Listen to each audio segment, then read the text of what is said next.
Hey, how's it going? We are live, and this is CRP speaking to you today, Sunday, September 26th, 2021.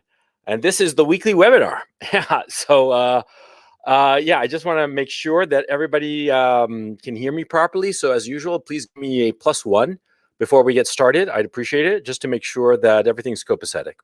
So, anyway, I'm going to be talking about this is sort of like a two-part webinar. This is in this episode, I'm going to be talking about what has happened so far, insofar as COVID and the global situation because of it. Now, a lot of people have been criticizing me, and that's a fair point. They want me to get back to, talking about chicks and, TNA and shit like that, right? But this is really important what's going on now. And it's something that you should be paying attention to.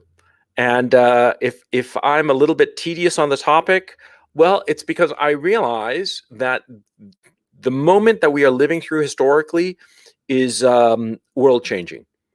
Nothing in my lifetime is close to what is going on right now. And so many things are happening simultaneously that, I've been struggling to catch up, to figure out and understand what's going on. And I think that you should be paying attention to it as well. And so this broadcast, I'm going to try to discuss what has happened so far. And next Sunday, I'm going to be discussing what I believe will be happening in the short, medium, and long-term future. Now, of course, next week's broadcast is going to be very different because here we're looking back at what has happened. And I'm going to be picking and choosing what I think is the important bits. But I think that you'll agree that I pretty much cover all the important bits of what has happened. What I'm going to be doing next week is outlining various future scenarios. Because the future, well, it's impossible to predict, really. You can have fairly shrewd ideas as to what will happen in the future, but you can never really know until you get there, now can you? And so I'm going to be outlining several potential scenarios into the future. I still do believe that by springtime of next year, we're going to have a war between the US and China, barring any unforeseen circumstance. Any unforeseen circumstance being something that is really left field. And I have a suspicion that I know what that left field incident might happen to be. That black swan event that might actually throw the whole US-China war for a loop and might actually prevent it, even though it would be horrifying. So anyway, I'll get to that soon enough. Let's get started. And I'm going to just wink out because you guys don't really need to see me. Let's just stick with the slides. And what I want you to look at before I get going is this very simple slide, this image of the Amazon River Basin. Okay, this is in northern Latin America. This is the Amazon River. As you can see, up in the upper right-hand side is Colombia. Down, basically to the left side of the screen is Brazil.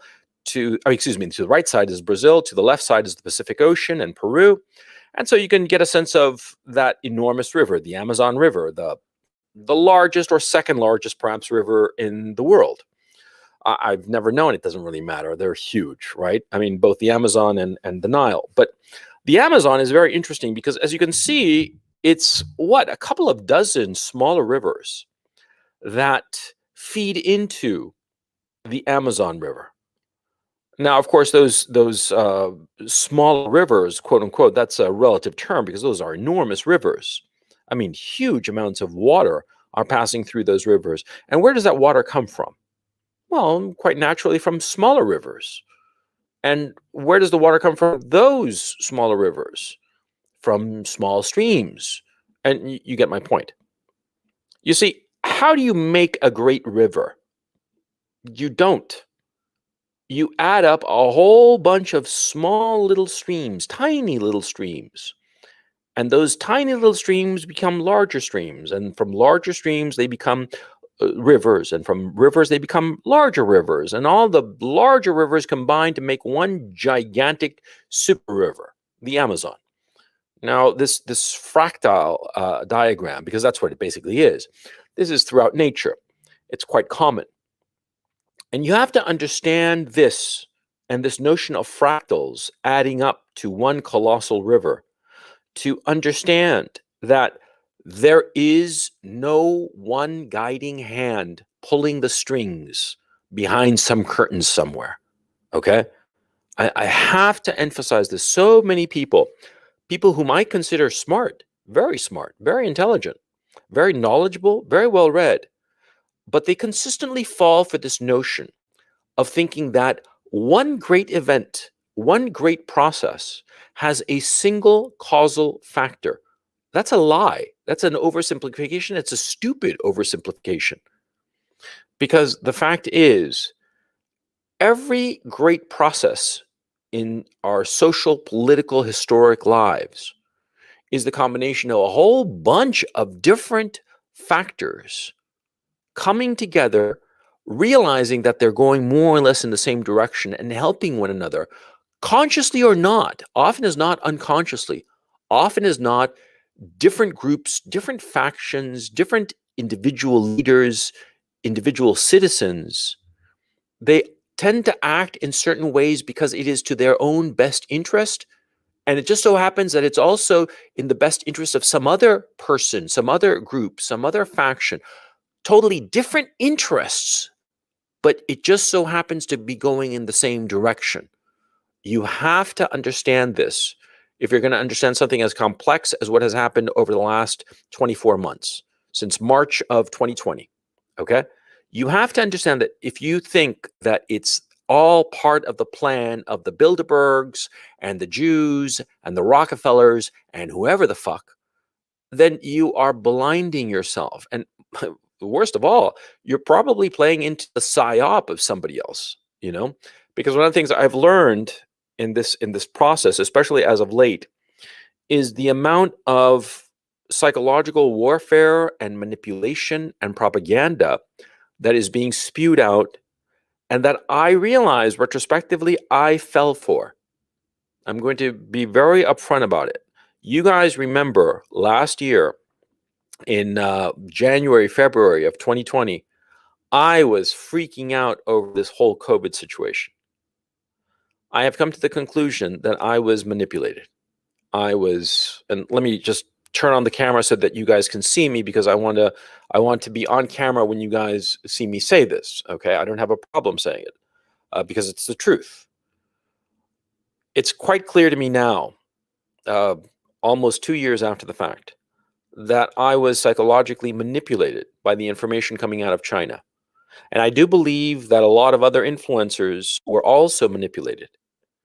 I do not think that they fell for this manipulation knowingly. I think that at the time they truly thought, as I did, that COVID was airborne Ebola, that it was a catastrophe, a pandemic, a once in a lifetime kind of thing, something out of the pages of the Nostradamus's predictions. But I've come to the rather bitter realization that I was played. And I think that a lot of other social media influencers have also been played.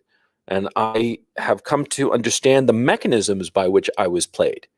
And it's no fun at all to have to admit it, but I have to admit it because that's the truth. Okay, so I'm saying this right now at the very beginning of this broadcast, so that you understand that this isn't like a mea culpa, because you know, I was played, yes, but I didn't do anything on purpose. On the contrary, I truly thought at the time what I was saying. But I've come to the realization that I was played, and I've realized that it was in the interest of certain participants, and that certain other participants in this play took advantage of what I was saying and other online influencers were saying, and ran with it and used it to grab power, used it to make more money for themselves, used it because they were just panicked about the political situation and they needed something to change things around. For a whole host of reasons, a lot of people lit on my own panic and the panic of other social media influencers.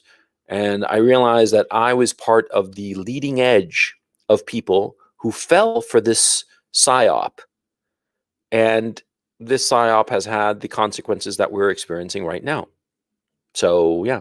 Anyway, let's get started. And yeah, I just want to say that before I get going so that you know that well, I'm a part of this story. So here we go. So remember, a big river comes from a lot of little rivers. A big situation comes from a lot of little situations. Okay, so in January of 2020, we start seeing all these horrifying videos coming out of China, right? Now, these videos, I've come to the conclusion that they were faked, okay? But I'll get to that in just a moment. These horrifying videos out of China led you to conclude that, this was airborne Ebola. This shit is deadly. I mean, look at these people. They're freaking out. They're collapsing in the street. They're convulsing in the street. There was this one video, and you guys saw it probably, of like one cameraman going through a hospital parking area and through the emergency ward, and you counted like 10 dead bodies lying there. Images that we never saw again throughout this whole pandemic. I mean, nowhere did we ever see anything remotely like that during this pandemic. It was faked. It was faked. And all those videos of the Chinese spraying their cities with disinfectant and all that shit, that was faked as well. And those videos of the Chinese welding shut apartment buildings, that was likely faked as well. Okay? That was likely faked. And I mean, when I say likely, I'm talking 95% likely. Okay? Because nothing like that ever surfaced again. It all came out in January 2020. Now, the alt media, and I include myself, we went on red alert when this shit started coming out. We were like freaking the fuck out. Okay? And people like Mr. Medicare, a lot of online influencers, we all sounded the red alert. I bring out Mr. Medicare because he is a very influential figure in what's the bleeding edge of social media. Because there is a sector of social media that is the bleeding edge. They're like ahead of the curve of everybody. It's that group that hangs out at 4chan in politically incorrect poll, right? And the thing is, see, in that area of the internet, there are a lot of people who are government agents, corporate agents, PR firms, and they are putting disinformation or putting items into the menu just to, push ahead their agenda, whatsoever that agenda may be. It can be as trivial as wanting people to hear about, some political candidate or a political process, or it can be something as important as a potential pandemic. And so the alt media, when it lit on these videos coming out of China, they went on full red alert. And Mr. Medicare did a series of live streams that garnered, on average, something like 20,000 simultaneous views, anywhere between 15 and 20,000 simultaneous views. That's a lot of fucking people. And all those people were the smart people, the educated people, the people who are kind of like the bleeding edge in the information environment of most other people. Because if you notice, see, and this is something that Malcolm Gladwell has written about extensively, there are certain people in any given social group that are sort of like really well informed, and they're well informed way ahead of everybody else. And they tend to be the first ones who turn on people to something or other. He identified this in his first book, The Tipping Point, where he mentioned how these kids in New York City, in the Lower East Side in the late 90s, they started buying these Hush Puppy shoes that had gone out of fashion. Hush Puppy was thinking of discontinuing them. But this small little group of kids, late teenagers, early 20-somethings, kids who were hitting the club scene, they started liking these shoes, these old suede shoes. I don't know if you know what I'm talking about. It's not really important. It's just a shoe style that was popular during the late 1960s through the late 1970s. And then during the 80s and 90s, it fell out of favor. But then all of a sudden in the late 90s, it came back to this little group because it was so out of style that it became cool again. And these cool kids started wearing them. And everybody else started copying them. And everybody else started copying those people. It was like a pyramid. Those kids in the Lower East Side were like the cool bleeding edge. And Malcolm Gladwell has identified how In every social group, there is the one member or the two or three people who are extremely well informed and are ahead of everyone else and tend to be the people who disperse the information to the social group. Myself, Medicare, other online influencers, we're that for like a whole bunch of people, and Medicare much more than myself. Now, I'm not blaming Medicare or myself. No, we fell into it because it seemed reasonable. It seemed very reasonable to think that something horrifying was coming out of China. And very quickly, people in our neck of the woods, 4chan, Medicare's group, all these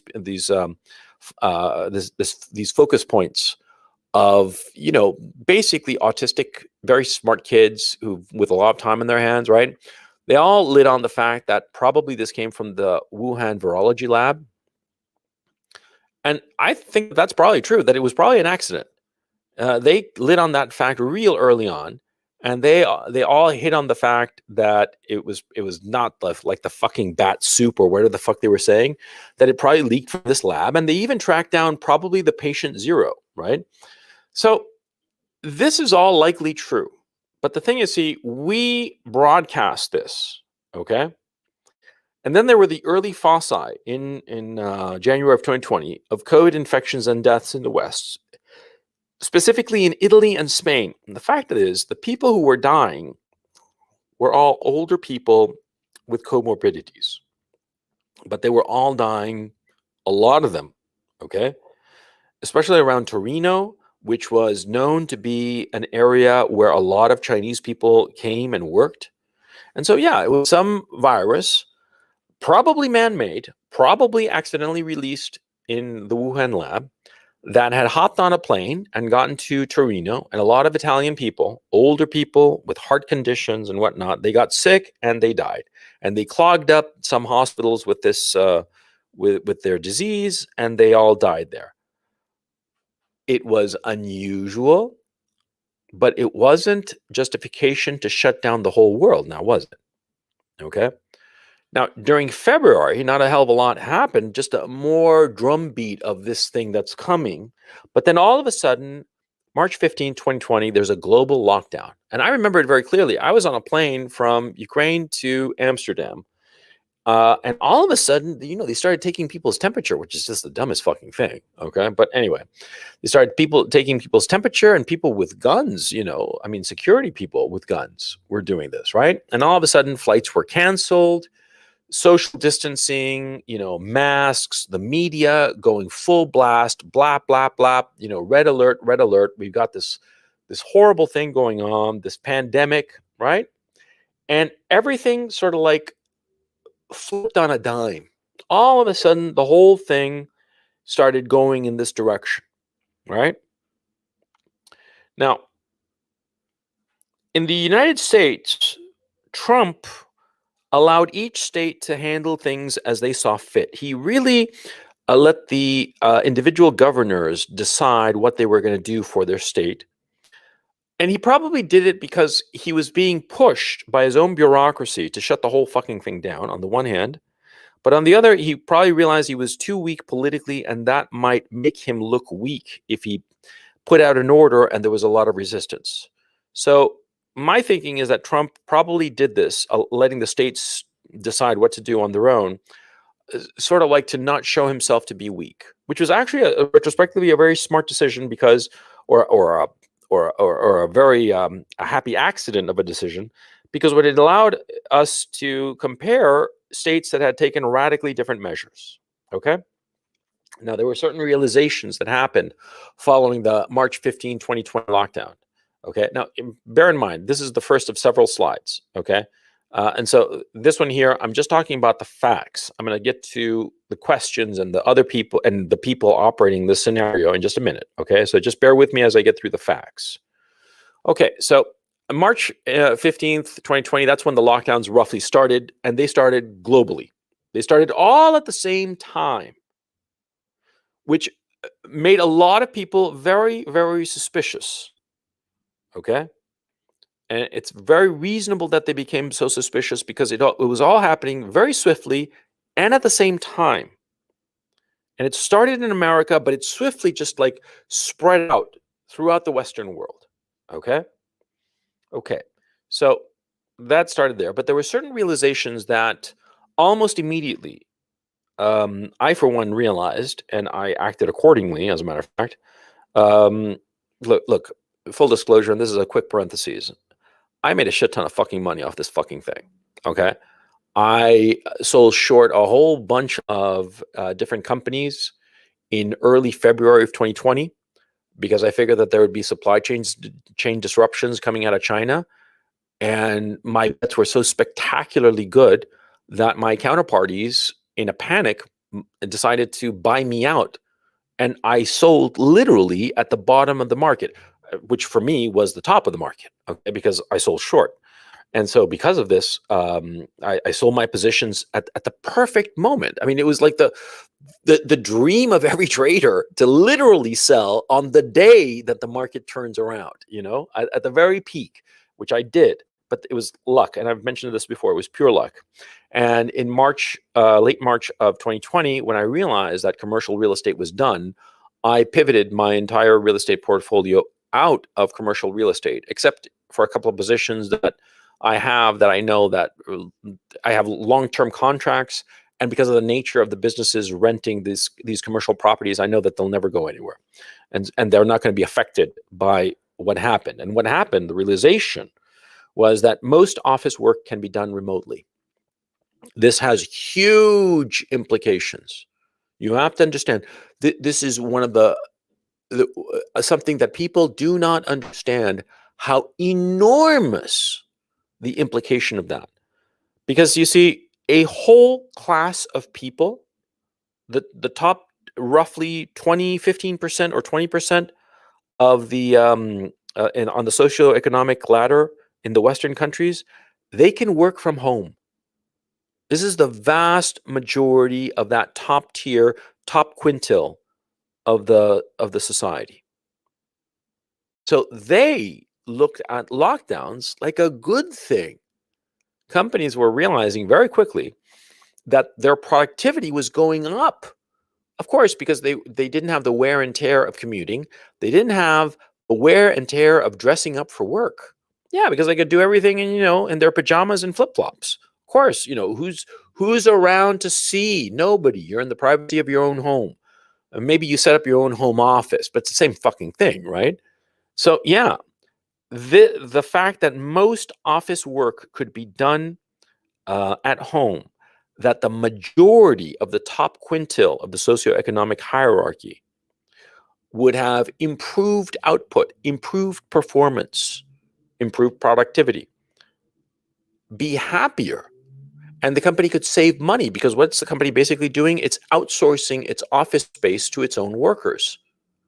This has huge implications for the top of the socioeconomic hierarchy, and these are implications that we're not going to really fully appreciate for several years. We're still in the throes of understanding it, because all of a sudden, with this, you see, for years people have been saying that you can work remotely, but law firms would still have an office, still rent out 2, 3, 4 floors of a big expensive office building in Manhattan and fill it up with lawyers, with offices for lawyers and secretaries and all this bullshit. Or not secretaries, but like paralegals and so forth, right? But the knowledge that you could work remotely existed. The technology has existed, I would argue, since roughly 2012, when Skype really hit the scene, and you could really realistically Skype pretty easily without any problems, right?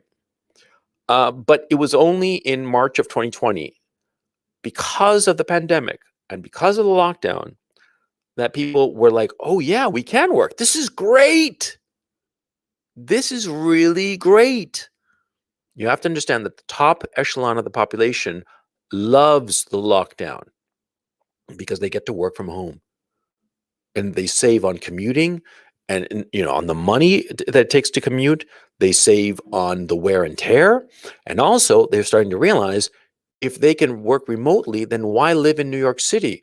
Why not live in a cheap city, or even a smaller, mid-tier city? Okay. rather than living in Manhattan? Why pay, $3,000 for, maybe 50 square meters in Manhattan when you can pay $1,200 for a nice suburban home with a big yard in some lovely city in the South? You see?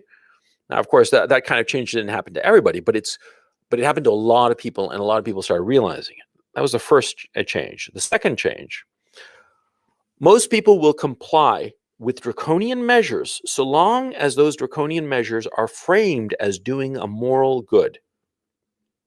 One of the things that has been really clear is that the leadership classes were shocked at how easily everybody got in line insofar as these lockdowns. In the United States, the only fly in the ointment were the BLM riots. The BLM riots were not really about Black Lives Matter. The BLM summer riots of 2020 were about the underclasses feeling that they were being squeezed to death because they actually did need to go out. They could not work from home because manual labor, cleaning and whatnot, they have to go to their job to earn money. And sure, the government was giving them stimulus checks and whatnot to keep them going, but it's not enough. It creates enormous uncertainty. It also creates enormous depression. And so I would argue that most of the summer riots of BLM co-opted those riots. The true reason for those riots was just unhappiness with the lockdowns. Okay. But that's something that we can argue until the cows come home. We don't have to stop there. But if you disagree with me, you do have to grant me the fact that a substantial portion of those people who rioted were not rioting because they give a shit about George Floyd. They were rioting because they were grossly unhappy. They were also feeling squeezed economically, and they took the opportunity to steal some shit in the chaos. Am I right or not? Of course I am. Anyway, so this is happening in March. Now, in mid-April, something key happened. Wuhan, the city that was the origin of this global pandemic, it reopened after 76 days of lockdown. It reopened and it acted like nothing had ever happened. Okay. And another thing too, nobody focused on China. China is the source of this. That's indisputable. Whether it was man-made or natural is irrelevant. It came out of China. Nobody in the West was focusing on it. This is really important. Okay. And it'll be important in just a moment. But keep in mind, in mid-April, Wuhan, the city where it started, had reopened. And China really didn't have any more lockdowns. Sporadically here and there, kind of. But all the hysteria of January was gone. And all those videos of Chinese people dropping like flies in the street, those were all gone too. And in fact, now you have a hard time finding those videos. They're all disappeared, memory hold. Okay. Okay. Now, in September 2020, roughly, this was 6 months after the start of the lockdown, the data is now available. COVID is statistically harmless to most people, but lockdowns have not ended. Now, when I say it's statistically insignificant to most people, this is true. If you do not have any comorbidity, if you are under the age of 60, the odds of you dying of this are 0.25%. And that's for the entire population under the age of 60. 0.24% to be really precise about it. Okay? That's 1 in 400. It's insignificant. Okay? You have a greater chance of being struck by a car than dying of COVID. Okay? Struck and killed by a car, of course. Now, among young people, okay, that is under 25, the odds are even smaller. Okay? It's close to 1 in 10,000. It's microscopic. It's trivial. Okay? So this shit, it's harmless. And it's known by September of 2020. And that proves that this was always political. It was never about the science, never about saving lives. Fuck all that bullshit. If you look at the data, the actual statistical data of the number of people who had died of this shit, it is insignificant among the vast majority of the population. People who are overweight or people who have other comorbidities like diabetes and whatnot, they are much more at risk. And certainly the elderly, they are much more at risk. But the problem also became that the average age in many places, the average age of death of many of the people who had COVID was higher than the average age in that region. That is, there were a lot of regions where the average age of the person who died of COVID was like, say, 84, and the average age of all the people who died in that region was 82. Okay. So, this shit, we knew this in September. It's always been political. We've known for a year the actual data, and nobody, not the press, not the media, not the politicians, not the scientists, except a few noble exceptions, nobody has emphasized rather the statistical likelihood of dying from this disease. I'm not questioning that the disease exists. I'm not questioning anything about it. I'm talking about the actual mortality rates. They are insignificant.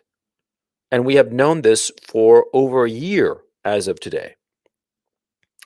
Okay, so November 7th, the vaccines are announced the day after Biden defeats Trump in the election.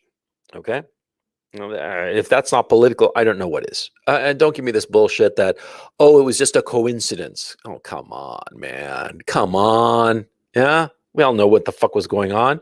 See, if the pharmaceutical companies had said that they had a vaccine, which Trump had made a big point of supporting with his warp speed program, blah, blah, it would have been a huge boost to Trump. He probably would have cleaned up in the election.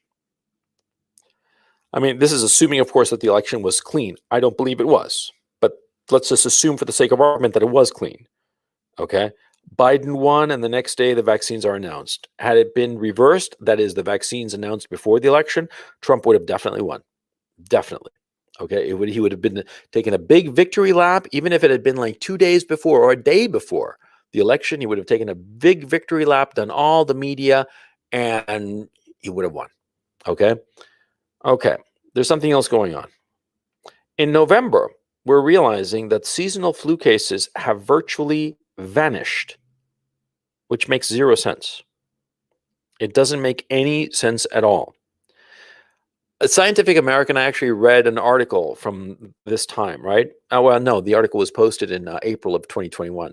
But anyway, Scientific American said that it shows that masks and social distancing work, which is just bullshit. No, what happened was that, see, all the seasonal flu cases were counted as COVID cases. That's what happened. That's the only interpretation. It cannot be that throughout entire human history, we have had seasonal flu. And yet this 1 year where we have this pandemic of COVID, all of a sudden it's gone. It doesn't make any fucking sense. But it does make a shitload of sense if you realize that a lot of the testing being done was giving a lot of false positives and assigning to COVID things that were properly merely the flu, just a common cold. That's what's going on. Okay. Okay. So January 2021, the vaccine rollouts begin worldwide. I mean, they started in December, but January is when it really starts cracking, right? And this is when I first paid attention to it because Hank Aaron died. Hank Aaron was the baseball player, for those of you who aren't American. And he was a big superstar back in the day. And he was an older man. He was 83, I believe, when he died of, shortly after getting the vaccine, he died of natural causes. That's all they said. I thought it was suspicious.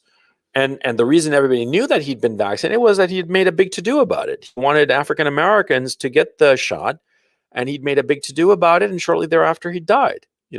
Poor man. I felt sorry for him, but it seemed suspicious timing. Okay. But, shit happens. Once is just chance. Okay. Twice is a coincidence. 3 times, and there you have a pattern. And, soon enough, there are a lot of people who are dropping like flies, right? In April, that's when vaccine hesitancy really begins. Because a lot of time, between December and April, that's when everybody who took it wanted to take it. But after April, and we can argue about it, it's not really important, but roughly in the spring, that's when vaccine hesitancy started. And during this time, there were assurances that there would be no vaccine passports. They would never be implemented. Okay. Vaccine passports in the sense that, you can only do certain activities if you have proof that you have been vaccinated. And we were told over and over in the United Kingdom, in the United States, in Australia, New Zealand, everywhere, Canada, they all said no vaccine passports in the spring of this year. Okay. Then between April and August of 2021, you have a hardening of the political divide between the vaxxed and the unvaxxed. Okay. Because there are a certain group of people, myself included, who are just like, no, I ain't going to take the fucking shot. I don't give a fuck. Okay. Um, yeah, hang on a second. Before I get going, I just want to do a quick sound check. Everything's copacetic. Hit me with a +1, please. I'd appreciate it. You know that I get paranoid every so often, right? Because I figure that a couple of times it's happened to me that I've been going on and on and on, and I'm talking into the empty ether, and it drives you a little bit nuts. But anyway, to go back to thank you guys. To go back to the story, these are the facts. Roughly between the spring and the late summer, that's when the hardening of the political divide started to happen between the vaxxed and the unvaxxed. Okay. Now, a lot of the people who were vaxxed started seeing this as some sort of moral sign. If you're vaxxed, you're a good person. If you're unvaxxed, you're evil. Now, this doesn't make any sense. How is it that my status as vaxxed or unvaccinated affects your vaccine? Isn't this shit supposed to protect you? And so they argue, well, herd immunity. And I'm like, okay, I already have COVID. I had it. So why should I get vaxxed? Does not compute. That kind of shit happened. These fucking NPCs, man. It's not that they really give a shit about herd immunity. They just view the vaccine as a moral good. And a group of other people, distant people, don't see it that way. And it's besides the point of some of us think that the vaccines themselves are dangerous. There is a substantial group of people who are thinking, well, I already had COVID. Why should I take the vaccine since my natural immunity is going to be better? And this is true, okay? Because for instance, if you get smallpox and survive, your immunity is going to be 100% better than somebody who's been vaccinated against smallpox. And this is scientific truth. It's not something anybody's making up, okay? Natural immunity is always going to be better because a vaccine is always going to be targeted to a specific variant of the disease, whereas the natural immunity will be more broad spectrum. And this is true, but the point is that, see, those who are vaccinated or pro-vaccine started viewing it as a moral good. And there were a lot of other people who jumped on the bandwagon for reasons of their own. Okay, and we'll get to them in just a second. Okay, so in August of 2021, they finally brought out the whole issue of the vaccine passports are the only way to return to normal. That is all the bullshit that they've been saying in April. Yeah, that got thrown out the window.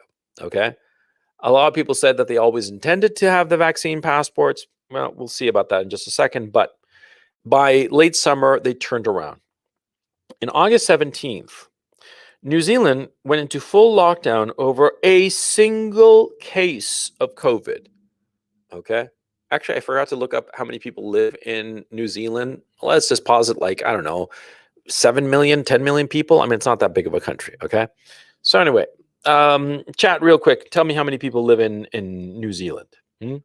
So they've locked down the whole fucking country over one case of COVID. As far as I know, they're still in lockdown. Okay. Now, the issue, of course, becomes, see, they are thinking that they want to have a zero COVID society. That's fucking insane. That's crazy. It is delusional. Scientifically, it's not possible. And a lot of epidemiologists believe that at this stage, it is likely that a majority of the people have already had the virus. The majority of the people around the world have already had the virus, one way or the other.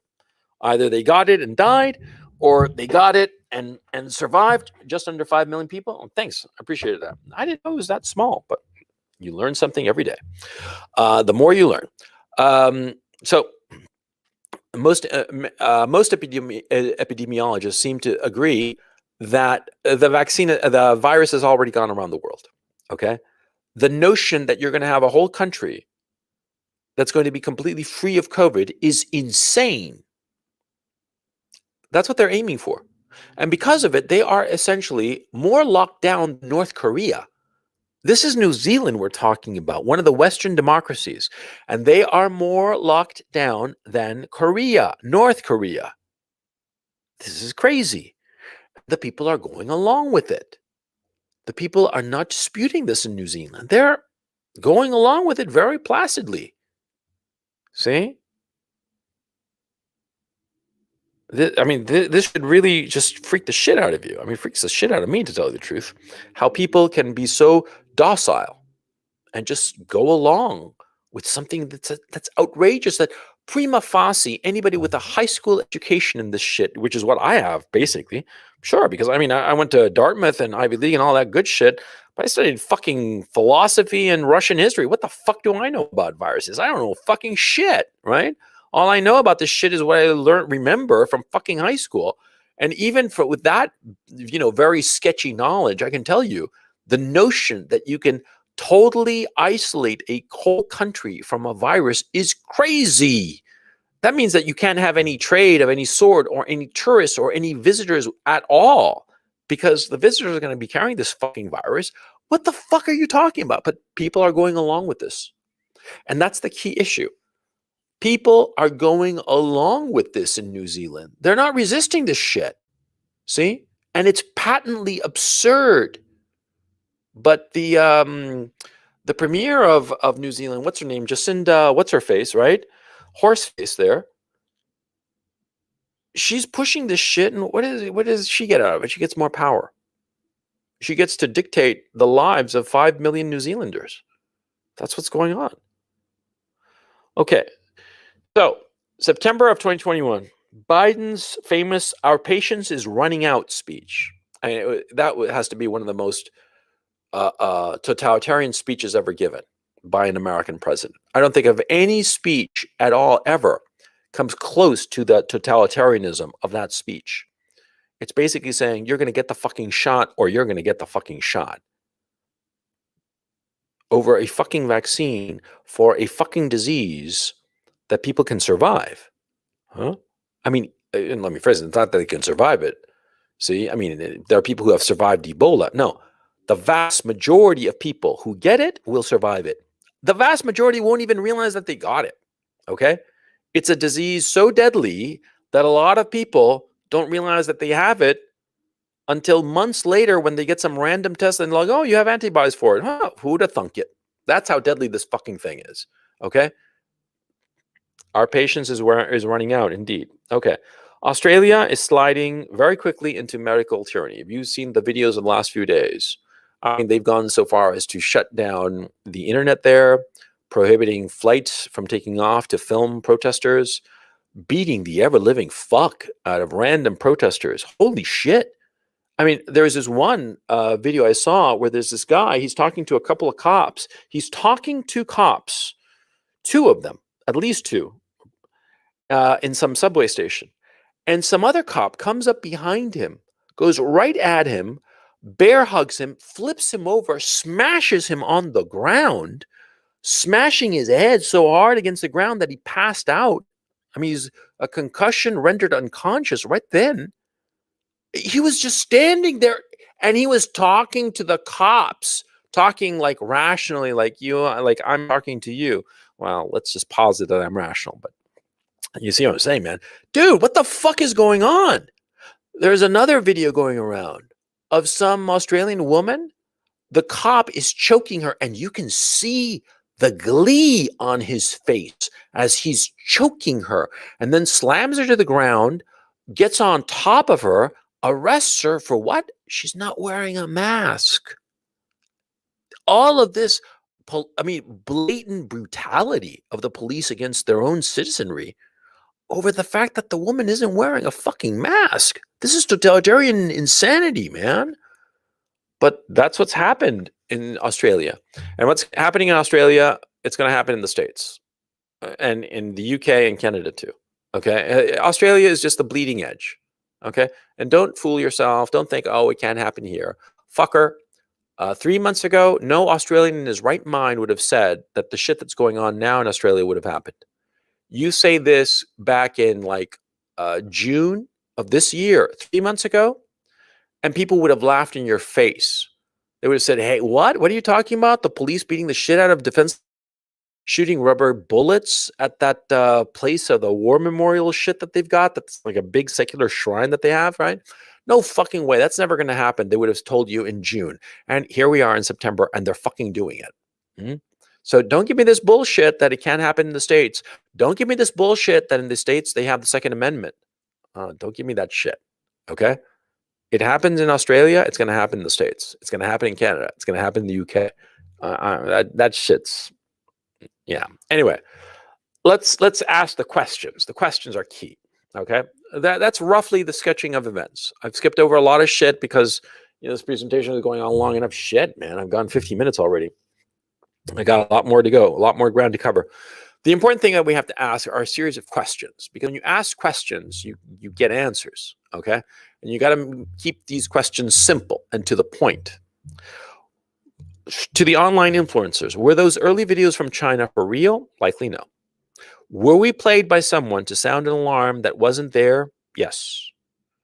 Who played us? I don't know.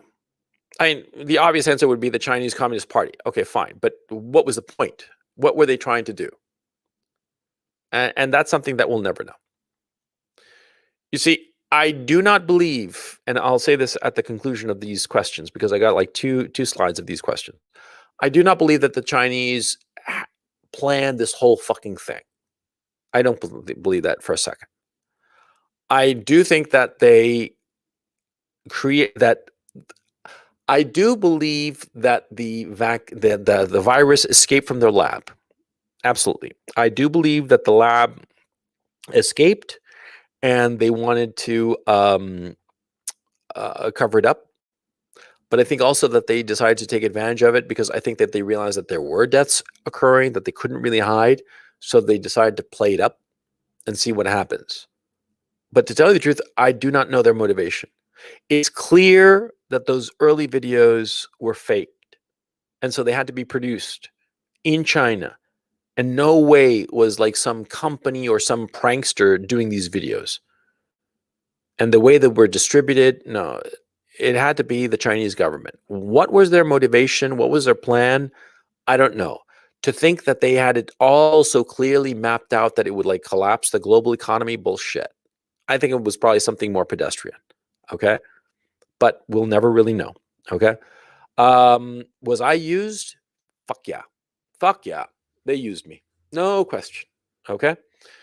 The Democratic Party and the Never Trumpers. Did they jump on the COVID bandwagon to disrupt the Trump presidency? Fuck yeah. You got to remember, when 2020 started, Trump was looking pretty good. His numbers were phenomenal. The economy was doing great guns. Everything was going his way. I mean, he had smooth sailing. The Democratic Party was in complete disarray. Nobody knew who the Democratic Party nominee was going to be. I mean, they were all fucked, 7 ways to Sunday, man. They did not know what the fuck they were doing. They didn't know which way was up, man. And Trump was sitting pretty, looking real good. And the Never Trumpers in the Republican Party and the Democratic Party as a whole, they were having a fucking shit fit over this. And so COVID rolls around, right? And people like me are blaring out this information in January, February, right? Freaking out, panicking because we think it's airborne Ebola, because that's what we're seeing from these fake videos, right? And so they jump on this COVID bandwagon. That's what they do. It's as simple as that. Okay. They jumped on the COVID bandwagon to disrupt the Trump presidency. Did the Democrats' political allies in the bureaucracy, i.e. Tony Fauci, play up COVID by manipulating figures? Yes. Tony Fauci is a very interesting figure because the fact that he was involved in funding the Wuhan lab and he was at the same time in charge of, the United States response to a virus that, in essence, he had authorized and supported, it put him in a very awkward position. He never should have been in that position. And so everything that Anthony Fauci has done has been to protect his position. And everything that he has done has never been to help the American public, but it's just been to protect himself from any blame or responsibility. But ultimately, he is the guy of the Americans. He's the guy most responsible for this shit. After all, it was his department that had gotten around the ban on gain of function research by outsourcing it to China, to the Wuhan virology lab. Anthony Fauci is a piece of shit. He's a scumbag. He's the fox, and he was literally put in charge of the henhouse. Okay? And there were other people in the Democratic Party who were allies of the Democratic Party in the bureaucracy, the so-called deep state, and they played up COVID and they manipulated figures. The fact earlier that I mentioned that nobody got the flu in 2020, fuck you. They were just basically counting everybody who had the flu as a COVID case and adding it to the number so as to inflate the numbers, to manipulate the numbers, to make the COVID pandemic, quote unquote, seem far worse than it actually was. See, that's what was going on. Did these people perhaps even deliberately cause some deaths among the elderly? Possibly, and I would argue probably yes, deliberately. I think that a lot of the deaths in a lot of the elderly care homes that were run by the state, stuff that happened in New York State, but happened elsewhere too, in a lot of other places, I think that might have been done deliberately. I think that that is an evil that we will never know about. I mean, you can say that, oh, these were old people, they were bedridden, they were, they had shitty lives, time for them to go for the greater good, Dude, you're still killing off old people. Okay, simple as that, man. You can explain it away that whatever the fuck, but still, you're creating the conditions where old people are going to die. Mm-hmm. There's also something else too. I neglected to put this in here because there wasn't an easy place to put it. Is it possible that a lot of the treatment protocols for COVID-19 were created so as to deliberately cause people to die? I think that that's a likelihood. I'm not kidding. I think that doing some research, some reading up, and I'm not a medical expert, but from what I'm reading, from what I'm understanding, the baseline COVID treatment is extremely damaging, so damaging and so goes against the normal treatment of people. I've been discussing this on my Telegram channel. At this time, I don't know enough to be able to give a definitive answer, but it seems that a lot of the top-down instructions given during the beginning of the COVID pandemic and through the summer of 2020 were almost deliberately designed to create more chaos and more deaths. That's what it seems like after the fact. Okay, so Bill Gates. Let's go to pedo Bill. Yeah, because he is a pedophile, man. I mean, fuck you. He was buddies with Jeffrey Epstein, whom he said once he said about Epstein. He said he has a very interesting life. What the fuck you think that is, man? Okay, so anyway, did Bill Gates create the pandemic? No, he did not. That's absurd. He didn't create the pandemic. And there's no evidence anywhere that he had a direct line with the Wuhan virology lab. Did he ramp up the COVID hysteria for his own gain? Fuck yeah. Okay, he didn't create the pandemic, but he took advantage of it. And you see multiple rivers, multiple streams joining up to one big river. Okay, he ramped up the COVID hysteria for his own gain because he's invested heavily in pharmaceutical companies. Look, the guy's ambition was to get the Nobel Peace Prize. I mean, he wants that, which I think is stupid, but whatever. We all have our mountaintops. And for him, that's a mountaintop. And so he was doing all this vaccination bullshit in Africa and all this crap. But at the same time, he was trying to, make some money off this shit. Why not? You do some good and make some money. Why not? But there's a long history of Bill Gates's and Bill and Melinda Gates foundation doing all kinds of sketchy shit that turned out to hurt the people. Okay. I once read in some tweet, some guy was saying that Bill Gates's whole management style practically guarantees that the product that rolls out is defective, at least initially. And he points to how Windows, every single iteration of Windows was always fucked up, always needed a patch and needed an update later to solve a whole bunch of problems, because the way he tends to manage projects, he tends to push and push and push, and they wind up getting birthed without being fully checked and stress tested and developed. That's all good and fine with a computer software program, but with a fucking medicine, you're playing with people's lives. A Windows program that's fucked up, you got to reboot the whole fucking computer and reinstall all this shit. It takes you a couple of hours and a lot of swearing, right? Big fucking deal. The other shit, it kills people, man. So anyway, did he plan the COVID hysteria? Did he plan it? The question is very simple. Did he plan the COVID hysteria? No. But he'd been game playing this exact scenario for years because of all of his investments in the big pharmaceutical companies, which, by the way, anybody with just a little bit of fucking common sense would have realized ages ago was a growth business, especially as the worldwide demographics start to age. Medicines are going to be required for all those old people. So to get involved in the pharmaceutical companies and in the patent of certain cutting edge, bleeding edge medicines is perfectly understandable and reasonable for a businessman like Bill Gates. Sure, he's all into technology and the forward edge shit.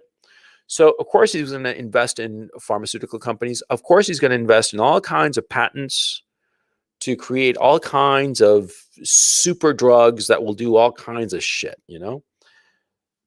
So of course he's been game playing a scenario exactly like this for ages. Everybody talks about Event 201 or wherever the fuck it was back in 2019 about how Bill Gates and a bunch of others cronies basically were talking about this shit. Yeah. But he's been talking about this shit since at least the year 2000. Okay. Stop clock is right twice a day. Okay. The fact that he had been game playing and talking about this shit back in 2019 doesn't mean squat. Okay. He didn't cause it. But he took advantage of it, but he didn't cause it. Okay. Let's talk about Big Pharma. Did Big Pharma scientists push through the vaccines without adequate safety measures? Yes, of course they did. It's indisputable. If a vaccine usually takes, 10 years to really test out and make sure it's safe, and these fuckers did it in a few months, fuck you. They cut corners, all kinds of corners. Did they rush through the vaccine in order to make a lot of money? Fuck yeah. What the fuck you thinking? What the fuck are you talking about? Of course they did. I mean, it is impossible to believe otherwise. They didn't give a shit about the people. They just cared about making a fuck ton of money, a fuck ton of money that the government was going to pay for. Because, of course, on humanitarian grounds, the people can't be paying for this shit. It has to be the government. Of course, the government is the people, and the people ultimately pay for this shit. But you see the argument. See, it's basically making it indirect, but still making a shit ton of money. These fuckers, they're going to make something like, I think the figure that they were tossing around for Pfizer was 130 billion. Full disclosure, I'm not invested in any pharmaceutical company on principle, on just moral principle. Because I know that these people are fucking snake oil salesmen. Okay. Look up on Google rather. Largest criminal fine ever. Just look it up. Just Google that. Okay. Guess who comes up and guess the figure. These fuckers are horrible. Big Pharma. They knowingly push medicines that they know for a fact hurt people. Okay. So were they pushing this shit too fast and untested? Yes. Did they rush it to make more money? Yes. Have they been lobbying for full vaccine compliance in order to increase sales by using the coercive force of the state? Dude, what the fuck you think? Of course they are. Huh?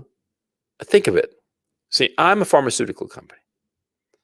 And so I hire some lobbyist and I throw maybe a couple of million at the fucker, maybe 5 million at some lobbyist. And he goes out there and he squeezes every fucking congressman, right? And, a lot of these congressmen and senators and bureaucrats and whatever, they need a little bit of money to throw their way for their reelection campaign or some pet project or some other way that they're going to get a little bit of cash, right? So I throw a few dollars here and there, right? I threw a few dollars, to this congressman, that senator, this bureaucrat over here. I give this bureaucrat like Fauci, I give him some fake ass bullshit humanitarian award that comes with a nice big fat cash prize attached. Okay. And the whole operation cost me, 10 million, 20 million. Fuck it. $50 million, say $50 million compared to 130 billion in profits from this shit, because that's the numbers that are being tossed around. 130 billion in profits. What's 50 million? Sometimes the numbers are so fucking large that you have a hard time wrapping your head around it. Okay. It's the equivalent of spending $50 to get $130,000. Would you spend $50 in order to get $130,000? Yes or no? This is a spot question. Tell me, would you spend $50? You put in $50 here, and out the money slot comes 130 grand. Would you do it? Yes or no?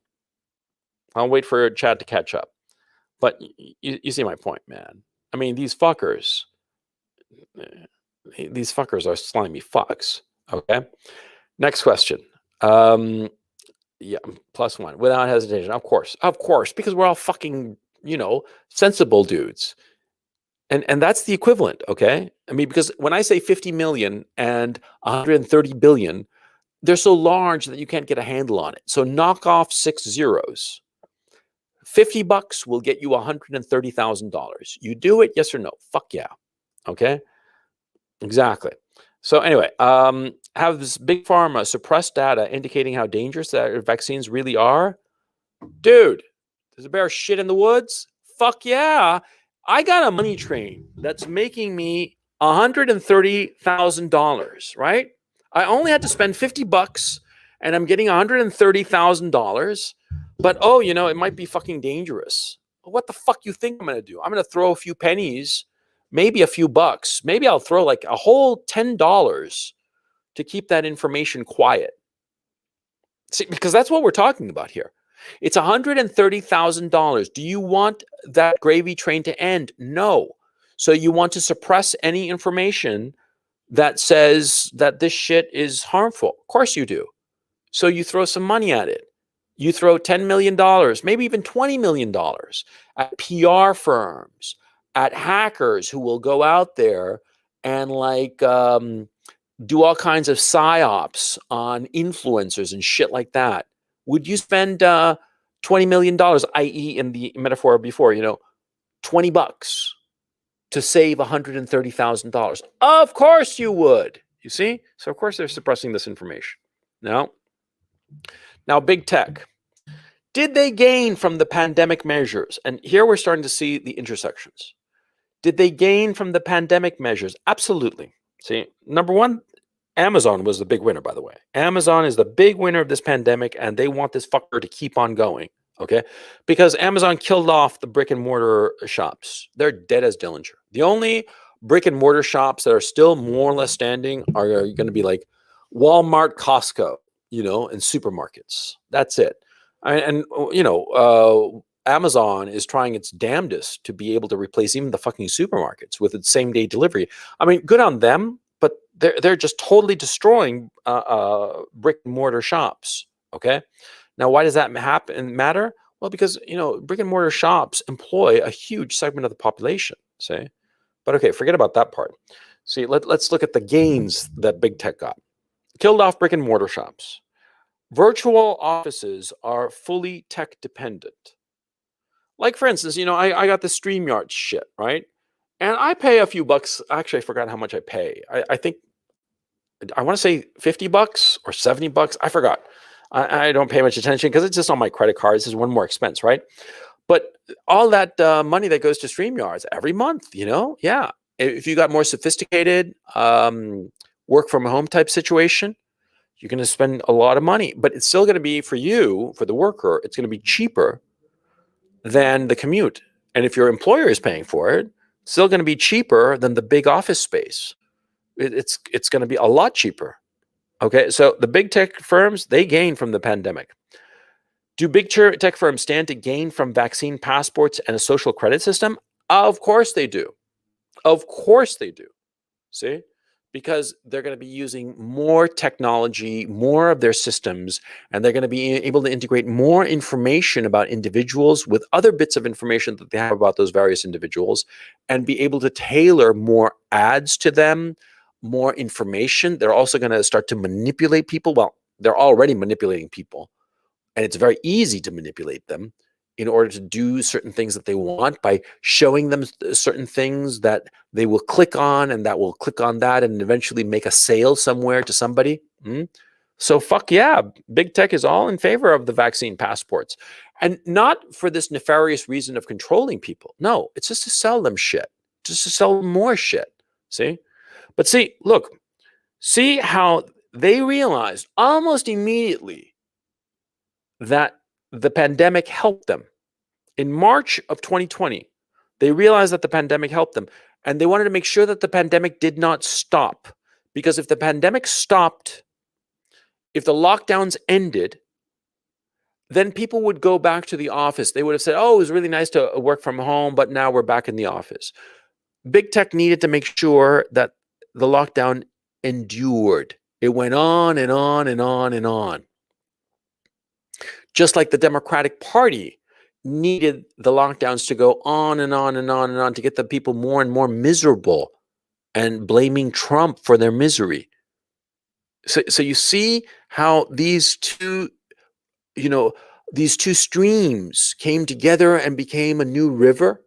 The big tech companies and the Democratic parties, quite apart from the fact that so many people working in big tech are liberal in their political outlook, or at least hated Trump, right? Quite apart from that, their interests coincided and merged. See? And that happens all over the place. Bill Gates, right? Did he create the pandemic? No. Did he ramp up the COVID hysteria? Sure. But did he want more and more lockdown? Sure, because it would mean more money for his patents, more money for his pharma investments. You see? You see how it all comes together. Okay? Got to understand that. Did big techs, have they been suppressing dissident news because they stand to gain from this new paradigm? Of course they do. Of course.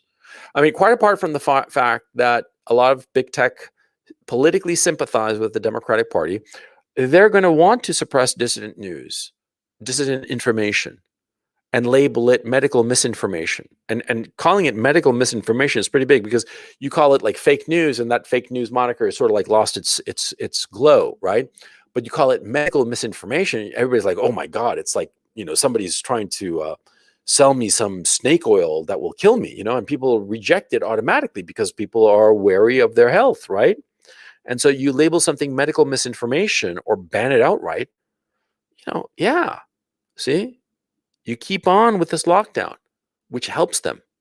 And like I said, it helps the upper echelons of the socioeconomic hierarchy. And because it helps that upper echelon of the socioeconomic hierarchy, it's all good. Everybody's sort of like on board. See? Of the big tech, big pharma, Democratic Party, they're all on the same line. You see? Now, mainstream media, did they hype the COVID pandemic for ratings? Of course they did. What the fuck? Okay? Of course they hyped it. See? Because it was hypeable. It's scary. It's a pandemic. It's dramatic. See? By the way, this whole COVID pandemic shit, this is the last hurrah for mainstream media. If there's ever kind of like a lull, a normalcy, all these companies are going to go broke almost immediately. And they're already going broke. Okay? See, this was their last hurrah. See, because what has happened, if you realize anything, is that, see, the social media firms fuck them, Because what happens is that the mainstream media outlets, the newspapers, CNN, all these companies, they write the stories, they write the articles, the editorials, they make the clips, they have their correspondents in bumfuck wherever shooting exclusive video and shit like that of some breaking news, volcano exploding, right? But all this content, it gets sucked out of the mainstream news outlet and shoved into social media where people share it, right? But the ad revenue goes to the social media company, not the mainstream media outlet. Because remember, the mainstream media outlet depends on ad revenue, on advertising. But if the advertising revenue is going to the social media company where they're just sharing the content, but they're not, giving the social media, the mainstream media companies the ad revenue, then basically the mainstream media companies are working to create content for the social media companies and not getting paid. You see how it's working. So of course they're collapsing. Okay.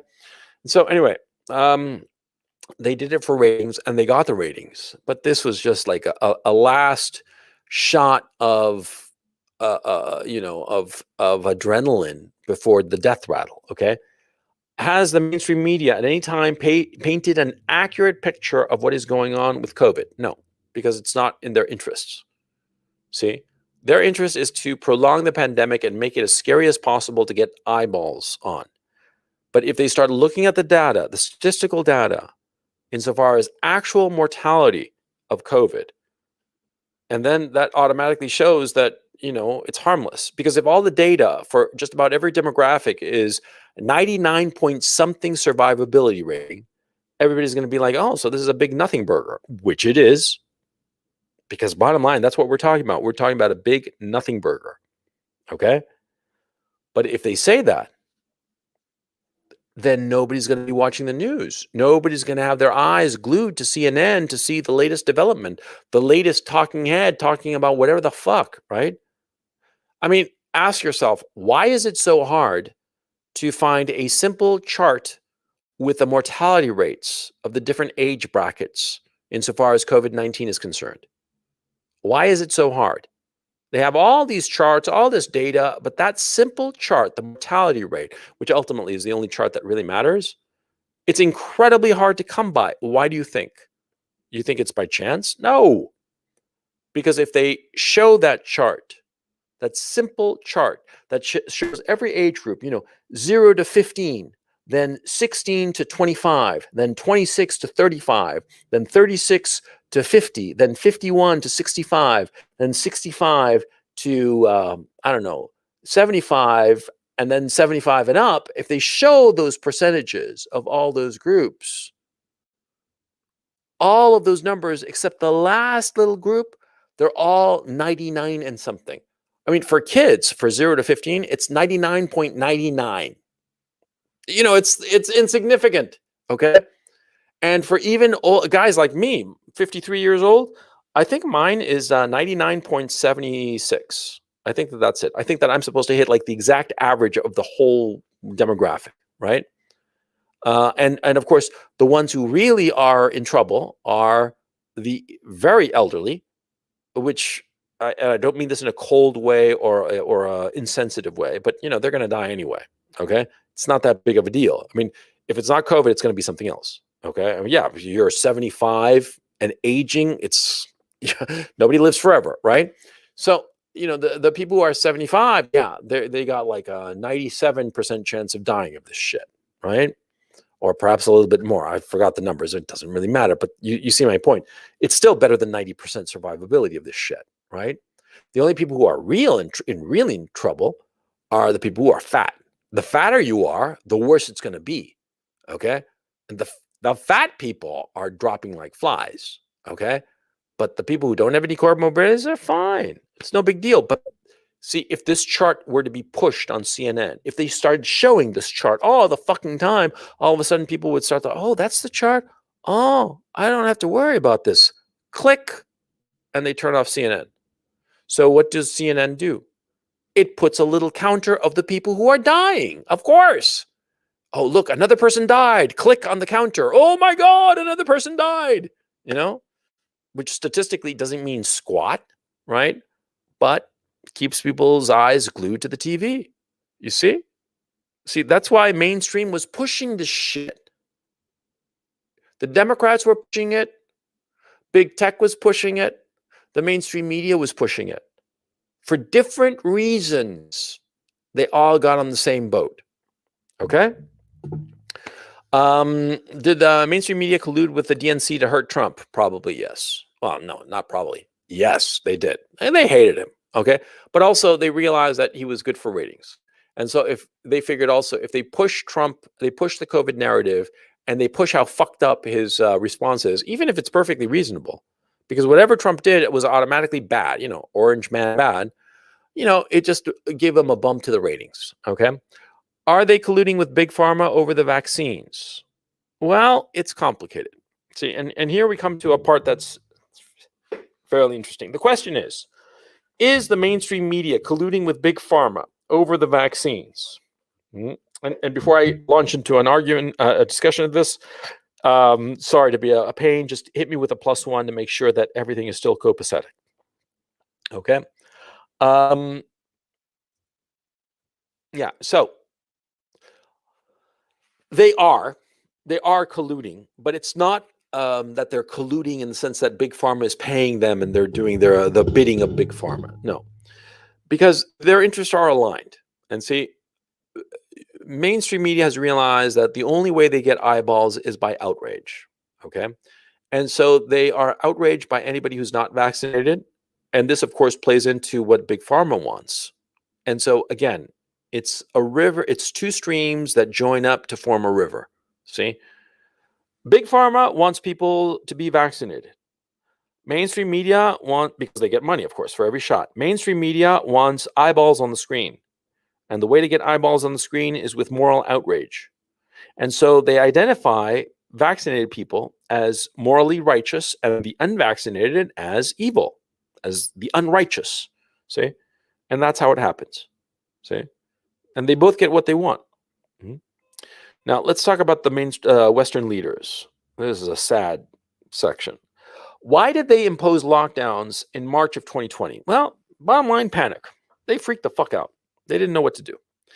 It wasn't like the fucking World Economic Forum. Everybody blames the World Economic Forum and that creepy little man who leads them, who apparently is a Rothschild. Apparently he's the son of Rothschilds, right?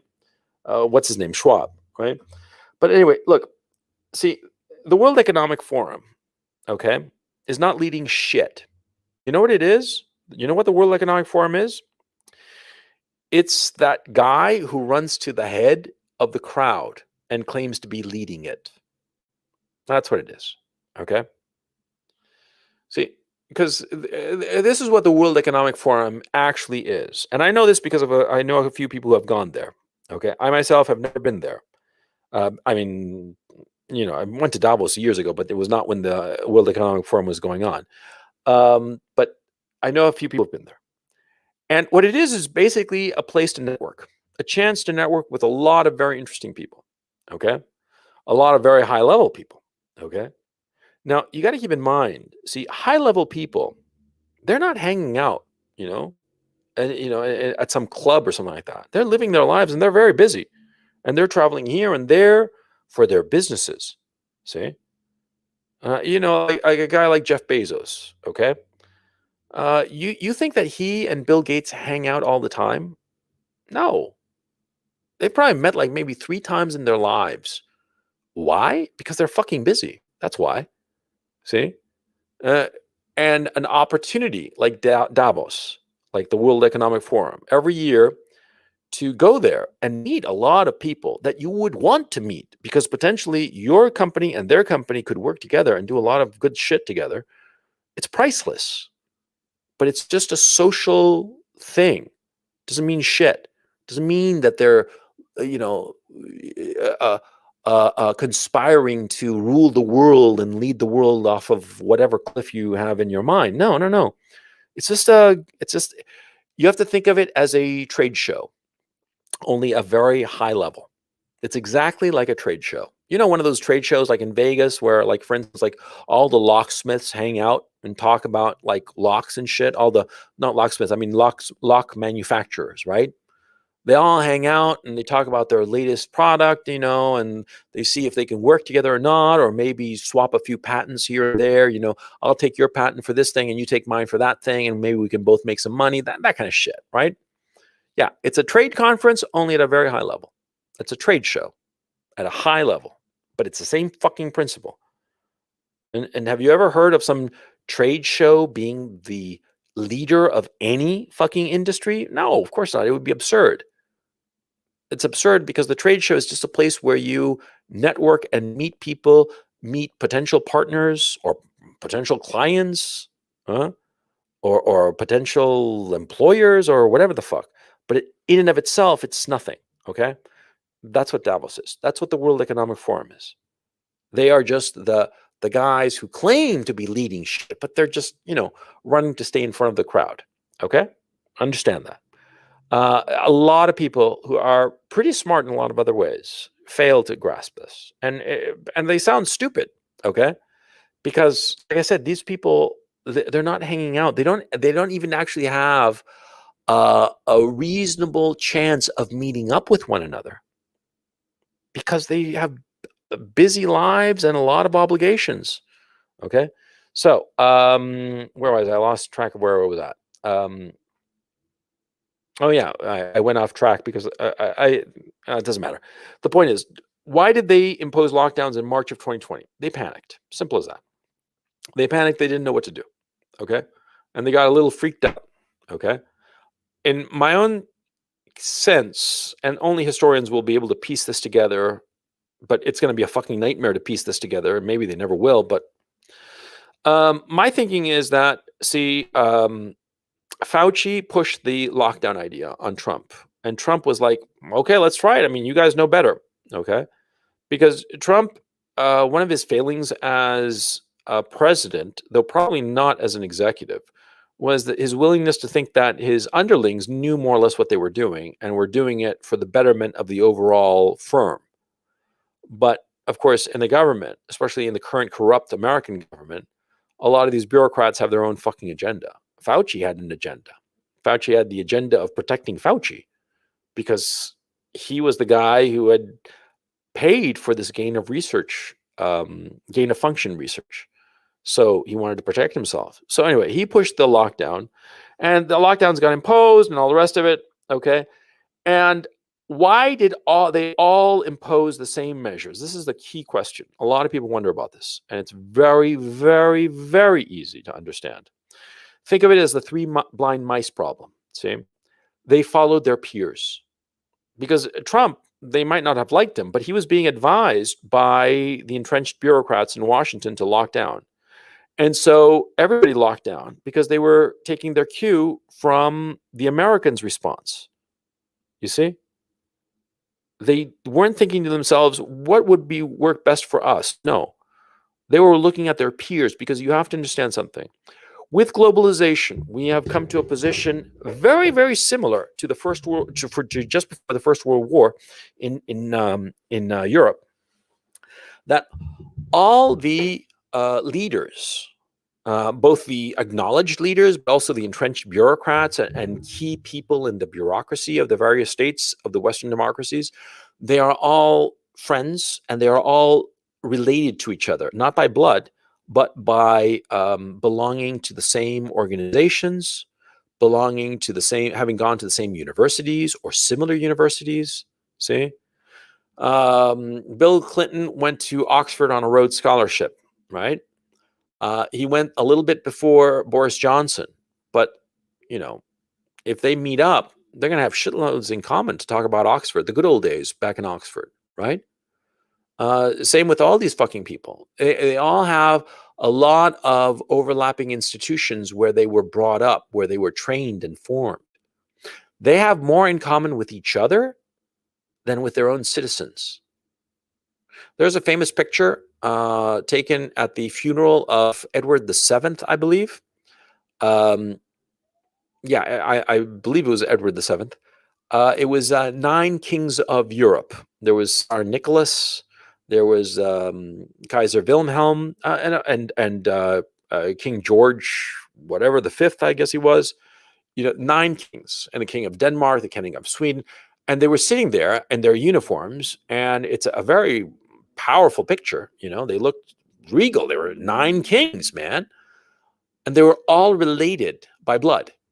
They were all related somehow to Victoria, either a grandson of Victoria or something of Victoria, or niece or nephew, or married to somebody who was descended from Victoria, right? They were all of the same club. See? These 9 kings of Europe. And what happened to Europe in 1914? Okay? See, all of these leaders in the West, they are all from the same club. The same clubs, the same universities, the same organizations, World Economic Council, or Economic Forum rather, or the Council on Foreign Relations. I mean, they have more in common with each other than with the populace. Simple as that. And so when they see one of their members going in one direction and hell-bent for leather in that direction, they all follow. 3 blind mice. And how can I prove this? Sweden. Sweden is the exception. Sweden is the exception that proves the rule. Because see, what happened was that, and I didn't know this, a Swedish follower explained it to me, that what happened was that Sweden wanted to do the lockdowns like everybody else. But see, they didn't have the money. They didn't have the cash on hand to support their people on a lockdown, on a prolonged lockdown. Because Sweden, it's well off, but not that well off. And it's spent a shit ton of money with all these fucking immigrants that they have, right? They got like 20% or more of their fucking country are just recent immigrants, right? And these fucking immigrants cause all kinds of havoc, and not to mention they're all in the fucking dole, They cost the Swedes a pretty penny. And the Swedes realized that they did not have the money to go into lockdown. And they couldn't go into debt. The Swedish debt would not, their credit rating would not have, basically their debt position would have been, severely compromised if they'd gone into debt to support their own people during the pandemic. That's why they didn't go into lockdown. That's why they crossed their fingers and hoped that everything would work out. And it did. And it did, which proves that this fucking COVID-19 thing is a fucking nothing burger. They had the usual number of deaths. And of course, if you think to yourself that, maybe these deaths aren't COVID, but they're just the regular flu. Because, by the way, that happens all the time, right? Old people die of the flu. Mm-hmm. And there's a saying that the pneumonia is older people's best friend or something like that. Some kind of, slightly dark joke about the fact that pneumonia is the way that most older people die. Okay, because it's true. Okay. And so if you look at Sweden, you understand that it was all political. Okay. And they didn't go into lockdown. They didn't go into all these measures because they didn't have the money. If they'd gone into lockdown, they would not have the money to pay people a living wage while they waited this shit out. That's why they couldn't wait it out. That's why they didn't impose lockdowns. And they explained it as like, oh, no, we have a different vision of this. Bullshit. They wanted to do the same fucking thing that everybody else did. They just didn't have the money. And by not having the money, they proved that COVID-19 is a nothing burger. That's the lesson of Sweden. It's so important you understand that. Okay, so with Western leaders, were they surprised by how easily everyone went along into lockdown? Yes. Yes, and gave them ideas. See, I've heard from a number of people in 2 countries, in the US and Chile, and they're all really, really fucking shocked that people went into lockdown so meekly. And I understand it. And some of these people apparently still don't understand why that was. They just don't get it at all, okay? Because these people are well off enough that for them, lockdown is no big deal. I mean, they got some big estates, a big house with a big garden. It's no big deal. They're living very, very well. So, but for the vast majority of people, no, they're locked into a little apartment, some shitty little apartment or some tiny little crackerjack house, right? Leading a miserable life, and these people still don't understand how this happened. And I can understand it perfectly well. What happened was that most people are decent people. And most people, if you ask them politely, this is an emergency, we need you to make some sacrifices, they will do so happily. And it will give them meaning to their lives, at least initially. The sacrifice that they will do for the common good will be quite large. See, during World War II, the British people and the German people made all kinds of sacrifices for the war effort, on both sides, of course. So did the American people. Everybody made sacrifices. And were there riots? Were there demonstrations? No. Once the country was at war, everybody just hunkered down and gave it their all and were happy to sacrifice whatever was necessary. And they'd say, oh, there's no coffee. Oh, well, we'll have to make do with tea. Oh, there's no tea. Oh, well, we'll have to make do with chamomile. There's no chamomile. Oh, well, we'll just, use a little cinnamon. There's no cinnamon for cinnamon tea. Oh, well, we'll just have a cup of hot water. Oh, there's no heat. Oh, well, we'll just have water then. People didn't complain because people felt that they were on the same boat. Because one of the most powerful feelings that you can have is feeling that you are sacrificing along with everyone else for a common cause. It is a very, very powerful, powerful emotion. And I have never quite understood why leaders in the West have not used that emotion to build things that would be for the common good long term. It would be very easy to do. I do not understand why they don't do this. It would be very easy, for instance, to build a national railway system, high-speed railway system. If we all said we all gonna have to make some sacrifices and do this, that, the other. I'm just making something up, but you see my point. People are happy to make sacrifices for the common good, and they will do so, and they will get a lot of satisfaction out of it. But when they realize that they've been taken for a ride, it's a different story. See? If they realize they've been fucked with, if they realize that their sacrifice made in good faith was not only not for nothing, but for the benefit of some other fuckstick, fuck you. That's a recipe for revolution, okay?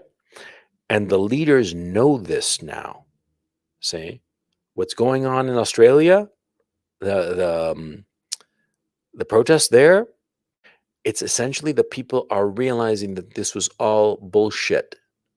That's what's really going on in Australia. Okay? Okay, so the Western leaders, once they realized that COVID was not airborne Ebola, why did they continue with lockdowns and masks, etc.?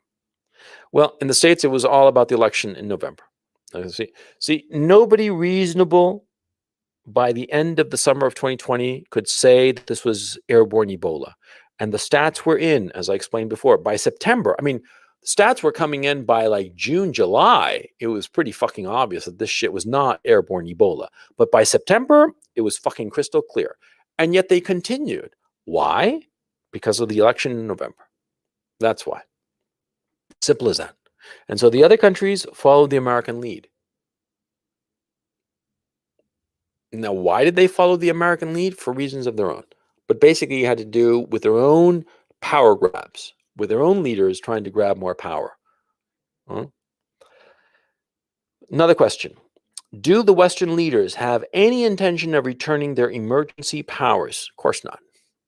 I mean, come on, man. I mean, like Jack Nicholson said in As Good as It Gets, think white and get serious.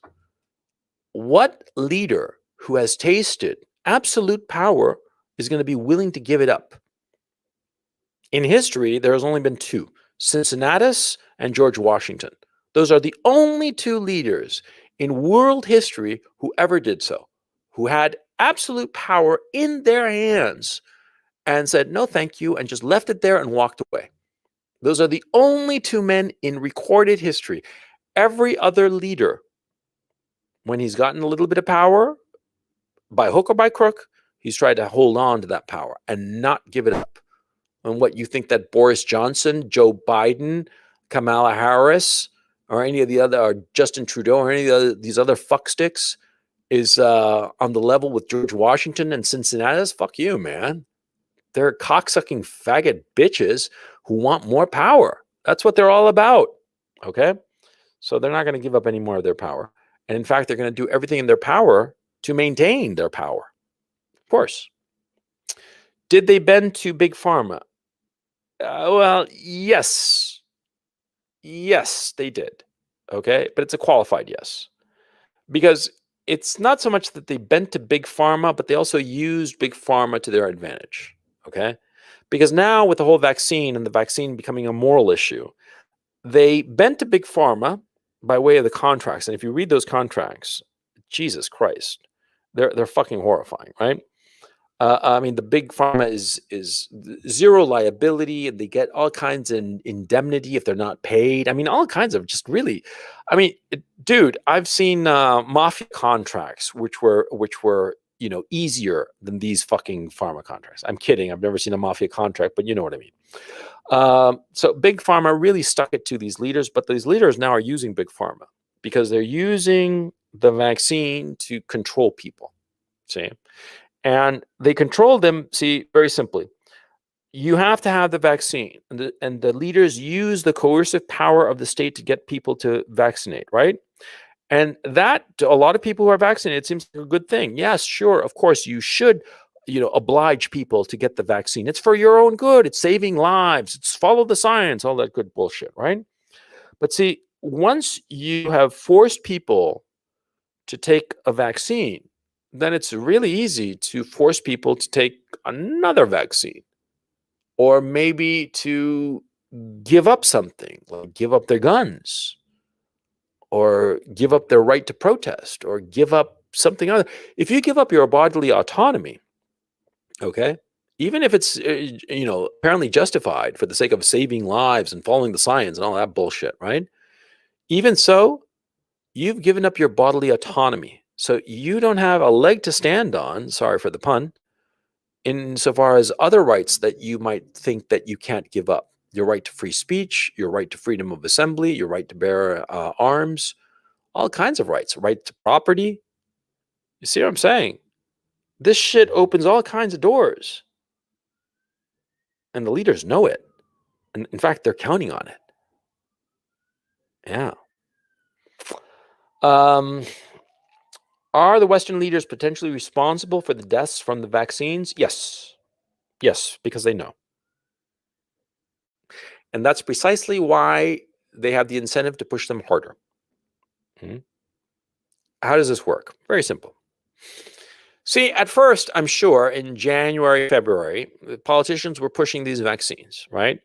But inevitably, they started getting all these accounts of all these adverse side effects rather.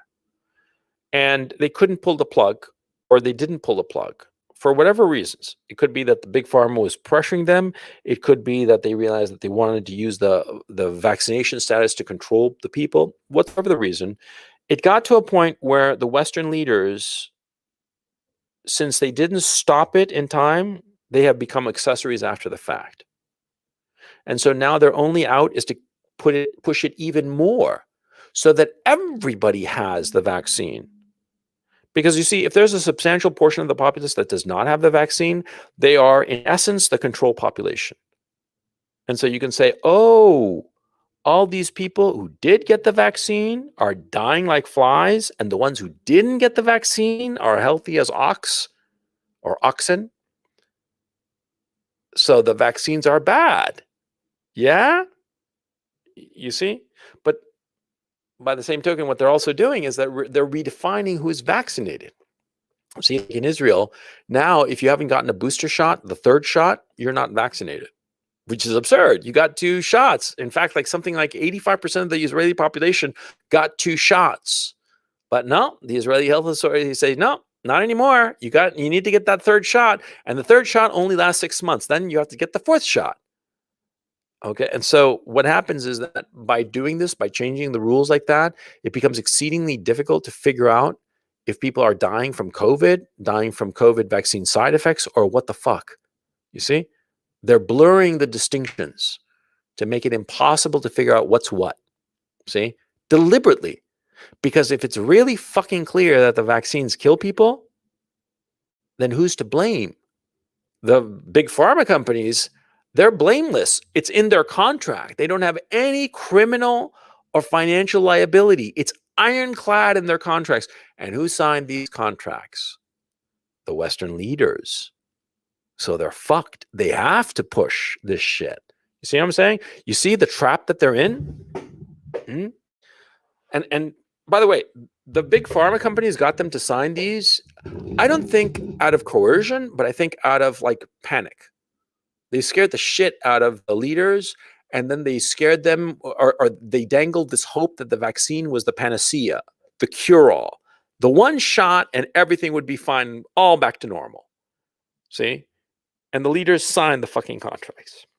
And now they're fucked. Because now with these contracts, and you should fucking see them. There's a guy. I'll tell you right now. Hang on, I'm looking it up on my Telegram. Just give me just a second.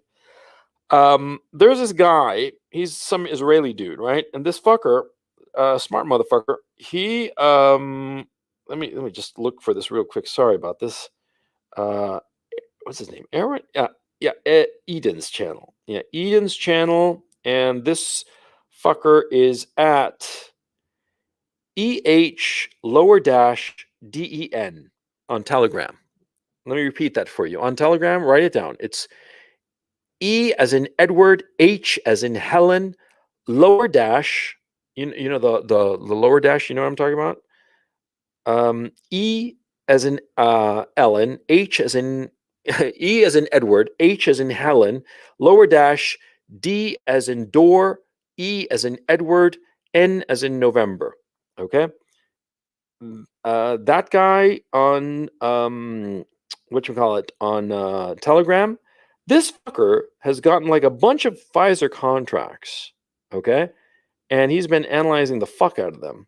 And dude, you read those fuckers and you're like, holy fucking shit, man. I mean, it's fucking scary contracts, right? But the Western leaders signed them, and so ultimately the Western leaders are the ones who are going to be politically liable, okay. And so that's why they're pushing for more vaccines. See, if everybody's vaccinated and people start dying or still die of COVID or whatever the fuck, they're just like, oh, it's another variant. Oh, it's this. Oh, it's that. It's just blame gets diffused. And that's the name of the game at this point. They want power, but none of the responsibility. See? Dude, that's human nature. Okay. What is the goal of the Western leadership at this time? They want to maintain their emergency powers and silence anyone who says otherwise. And of course, avoid all responsibility for the negative effects of the COVID vaccines. Okay. But basically, you want to maintain their emergency powers. And they're being very successful at it. Look what's going on in Australia. Okay.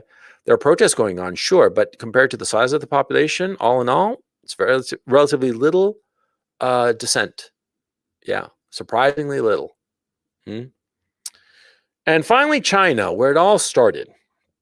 Was COVID a psyop by the Chinese? Probably. Did they do it to sink the Western economies? No, but it had the same effect. Okay. You got to keep in mind, they pulled this up that probably did not cost them much. I mean, all that videotape and the distribution of that videotape into the right channels and all the rest of it. If I had to guess, I don't think that the whole op cost them more than $500,000. You know, I mean, like those videos of like those, those corpses all over the place. I mean, paid actors, those videos of workers in hazmat suits welding shut some building, shit like that. That couldn't have cost, in terms of production, couldn't have cost more than maybe 100,000. The more expensive shots were like, there was one where like a bunch of trucks were spraying disinfectant, but it was probably just fucking water, with a bunch of guys in hazmat suits, and they're just spraying disinfectant everywhere, which, it doesn't make any sense from a pandemic standpoint of actually trying to stop a pandemic, right? Just like the 6-foot social distancing rule makes no sense at all. By the way, did you look that up? Nobody knows where that 6-foot limit came from. It was just arbitrary. They just made it up. They just pull it out of thin air, man. And the masks, for anybody wondering, imagine this. Imagine I build a chain link fence around my house, my property. I've got like say, a quarter acre lot, and a nice little house on it. And I build a chain link fence that's say 4.5 feet tall, a meter and a half tall, or slightly less than a meter and a half, like say a meter 30 or something, right? And I build it all around. And you ask me, oh, why are you building that chain link fence? And I say to you, oh, it's to keep the mosquitoes out. You'd look at me and you'd say, are you high? And I'd be like, no, no, no, man, it works. You build this fence here and those mosquitoes, they're not going to come in. No way. Now, I assume everybody here listening knows how small a mosquito is. And I assume everybody listening knows that a chain link fence, the little openings of it are about, 3 centimeters, 4 centimeters across, right? It's not going to stop the fucking mosquitoes, right? That's what the masks are. See, insofar as viruses are concerned, they're trivial. They're of trivial importance.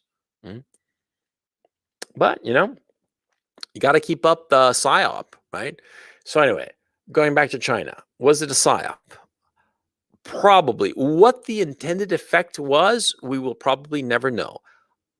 I think that the Chinese themselves were shocked by what happened. And hell, the whole thing could have actually been true. Okay, there is a relatively small but non-trivial chance that all these people that we saw the video of and all that, they really did die of COVID. Because see, something else that I did not know. See, what happens is that a lot of times when you have a very, very vicious and deadly virus, see, it burns through the initial population very quickly, so quickly that it kills off potential carriers. And the only carriers that continue being spread are less lethal versions of it, okay? In essence, it's sort of like a nuclear bomb. A nuclear bomb kills off everything right there, right? But the farther you are away from it, the less damage it does, until finally it doesn't do any damage at all, okay? I mean, you do have some effects, right? The loud noise, maybe the gust of wind or whatever. But if you're far enough away, the nuclear bomb is not going to do shit to you, right? Or the effects of it are going to be very mild. Same thing with a virus, as I've come to understand it in a more sophisticated sense. A very virulent, deadly virus can hit at some epicenter, but as it spreads out, the variants of it become less and less deadly. And these variants spring up almost immediately because there are billions of virus examples in any single living organism, okay? In any single living person. And so the chances of far less lethal variants of it emerging out of each of these people and spreading outward are rather high. And see, that's how it goes, because of course it makes complete sense. If something is extremely deadly, it'll kill a person before they have a chance to pass it along. If it's less deadly, they'll be able to spread a little bit further. And less deadlier still, they'll be able to spread a little further more, and so on. Just like Ebola. It's the reason Ebola has not spread around the globe, because it's so lethal that people die off before they're able to pass it along to anybody else. See? And so anyway, that is entertaining the possibility that maybe COVID-19 was initially as virulent and deadly as it seemed to be from those videos. But to tell you the truth, those videos, on second thought and second viewing, I tend to think that they were faked. I think that they were faked, and I was part of the PSYOP, inadvertent, but I got suckered. And I think that I can speak with some authority about Mr. Medicare. He's a guy who has serious medical issues, health issues, very serious. And so he's particularly concerned about any kind of virulent virus going around the world. And so he hit that drum really, really fucking hard, see? And he did like a series of live streams that had huge audiences and that really drove home the message that this shit might be very, very dangerous, see? And there were other content creators too. I'm not focusing just on Medicare. In my memory, Medicare to me was the guy who was most important. I mean, frankly, it's because of Medicare that I was able to make those bets in the futures markets that I made in early February of 2020, which I cashed out in mid-March, and which really put the the cherry on the sundae insofar as my own fuck you money. You know what I mean? And so I'm always very, very grateful to Medicare for that, because had it not been for him, I wouldn't have paid attention to this whole thing.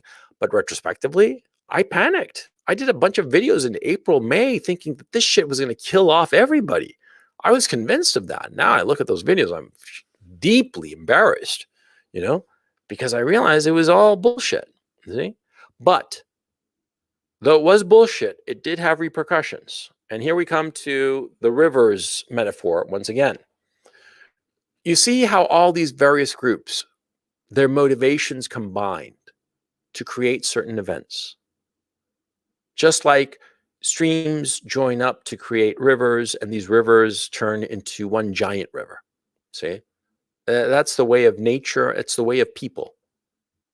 See, when you see something happening, okay, some big motion in one direction or another, you have to understand that it's not one guy. It's not one cabal. It's not one conspiracy. It's a bunch of different people, different rivers, different streams that are all going more or less in the same direction, and they combine and strengthen one another, just like streams when they become rivers. Because what's going on with a stream? A stream, look at the picture. Look at the farthest river. Say, look down in the middle of the picture to the bottom. There's a city called Santa Cruz in Bolivia, right? And there's a river there called the River Grande, right? And that river is flowing north, right? And there are a couple of other two little rivers just to the west of them, between Santa Cruz and Cochabamba, right? And these two rivers, whose names I have no idea, but they're flowing in the generally same direction as Rio Grande, right? And then all of a sudden, these three rivers join, and presto, they've become, what's the name of that? Mamoré. Mamoré. Never heard of that. Fucking some, Bolivian shithole river. But you see what I'm saying? Mamoré is probably a lot bigger river than Grande and those two other tributaries. I mean, let me rephrase that. It's definitely bigger. All three rivers were going in the same direction, and they all combined to create Mamoré. The lockdown that started in March 15th, right? All kinds of people benefited from it. All kinds of people wanted it for very different reasons. And the different events that happened, same thing. And they all combined to make something happen that nobody else might have wanted, but they did. And they were in the key positions to make it happen. See? And that's the thing you have to understand. See? There is no conspiracy. There is no cabal. The World Economic Forum does not control your reality. It's just a bunch of different groups that want more money, more power, more prestige, and they push for things. Sometimes very capably, sometimes very incompetently. Like Bill Gates. Bill Gates is a fucking incompetent, right? But he was pushing in that direction. And there came the right moment when everybody else was pushing in the same direction for very different reasons. And presto changeo. You got a big river flowing in one direction. See? Always keep that in mind. Never allow yourself to think that it's a big conspiracy. Okay? If you fall into the trap of thinking that it's a big conspiracy and you start talking that way, people will realize you're a fool. Because most people realize that life is not so clear cut. Big events, big movements of a civilization are not the result of one guy. Never. Because there is no one man or one small cabal of people who is so powerful that they can move the whole world. And if you think that they're so all-powerful and so, rubbing their hands together and so in control of everything, then why do they keep fucking up? Like Afghanistan, to give a very simple and straightforward example. That was a colossal fuck up. Don't give me this shit that it was all planned and that they did it on purpose. They didn't do it on purpose. They're fucking horrified by the fucking disaster of Afghanistan. They didn't want that. Nobody want that. Not the neocons, not the Biden administration. not the Joint Chiefs of Staff, nobody, not the Afghans. I mean, fucking not even the Taliban wanted this shit. Okay. I mean, it was too much of a fucking mess. I mean, for them, it must have been like stretching out their whole operation. I mean, it must have been like they were stepping into a vacuum. Nobody wants to step into a vacuum. It can be very dangerous. It can knock you out. Okay. And so they were, what you call it, the whole thing in Afghanistan, the whole shit show in Afghanistan was a complete fuck up that nobody wanted, and yet it happened. Why? Because they're incompetent. See? And sometimes incompetent people are competent enough that things work out more or less the way they'd like them to work out, but not because they wanted it. They're not the prime mover. They are not gods. They're just people. And I'm sure you've met people, rich people, who fucked up. And you're like, dude, you're so rich, you're so smart, you got all this education, you got all these IQ points, you got all these contacts, you got all this money, and yet you fucked up, and you fucked up so colossally. How? And the guy's like, oh, well, I thought it was the right thing. See, that's the thing. See, you got to understand that. If you fall for the trap of a conspiracy thinking that it's all part of a great plan, you're going to go insane and you're going to look like a fool. And much more to the point, you're never going to understand what's truly happening. And something I've been realizing, I've come to the conclusion that a lot of the conspiracy theories and bullshit that's going on the internet and stuff like that, QAnon, shit like that, it's a psyop. I've come to that conclusion. I've come to the conclusion that, for instance, QAnon, to give a specific example, was a deliberate psyop, probably by FBI or CIA or NSA, something like that, to be able to discredit the right. Okay, that's the conclusion I've arrived at.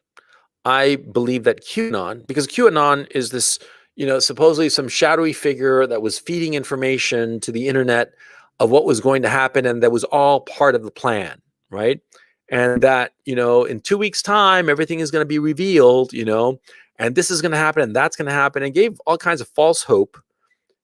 And none of the bullshit that QAnon ever said ever happened. It was all lies. I've come to and the people who would push the QAnon bullshit became labeled very quickly as QAnon conspiracy theorists, which is accurate. More to the point, anybody who spouted any QAnon bullshit was automatically dismissed as a loon. It totally discredited right-wing politics.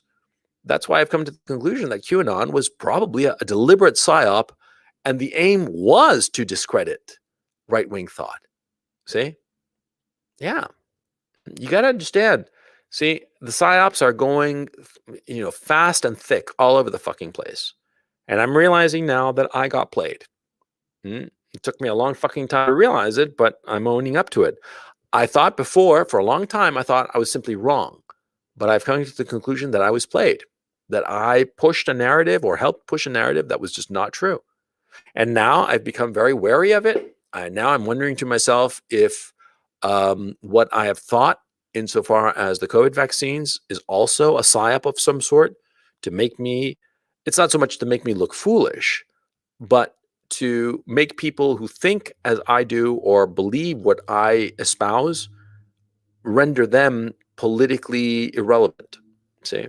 And it's made me just a lot more careful about the information that I'm passing along. See?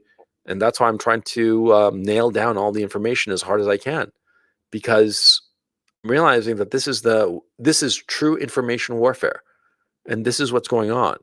And that's why I wanted to do this presentation, because sometimes you have to stop and sort of like strip away the information warfare bullshit, the hysteria, the crossed fingers and the hopeful wishes, and look at things as they actually are and see what actually happened. And this is what I think has happened over the last, what is it now, 20 months or so? Yeah. And I think that we're far from over.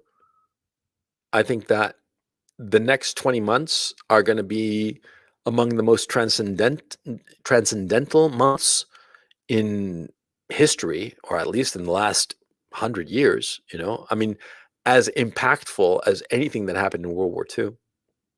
It's going to be amazing. Okay.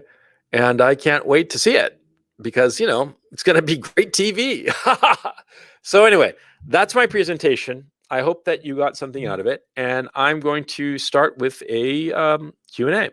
So let me copy to clipboard and post it in chat so you guys can hop on and ask me questions.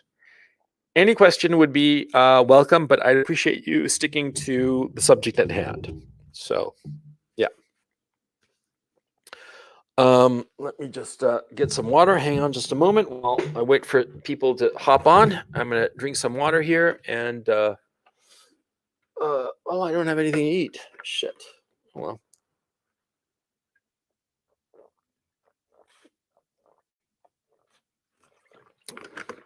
I'm fat enough as it is. Okay. I posted the StreamYard link, so waiting for you guys to hop on.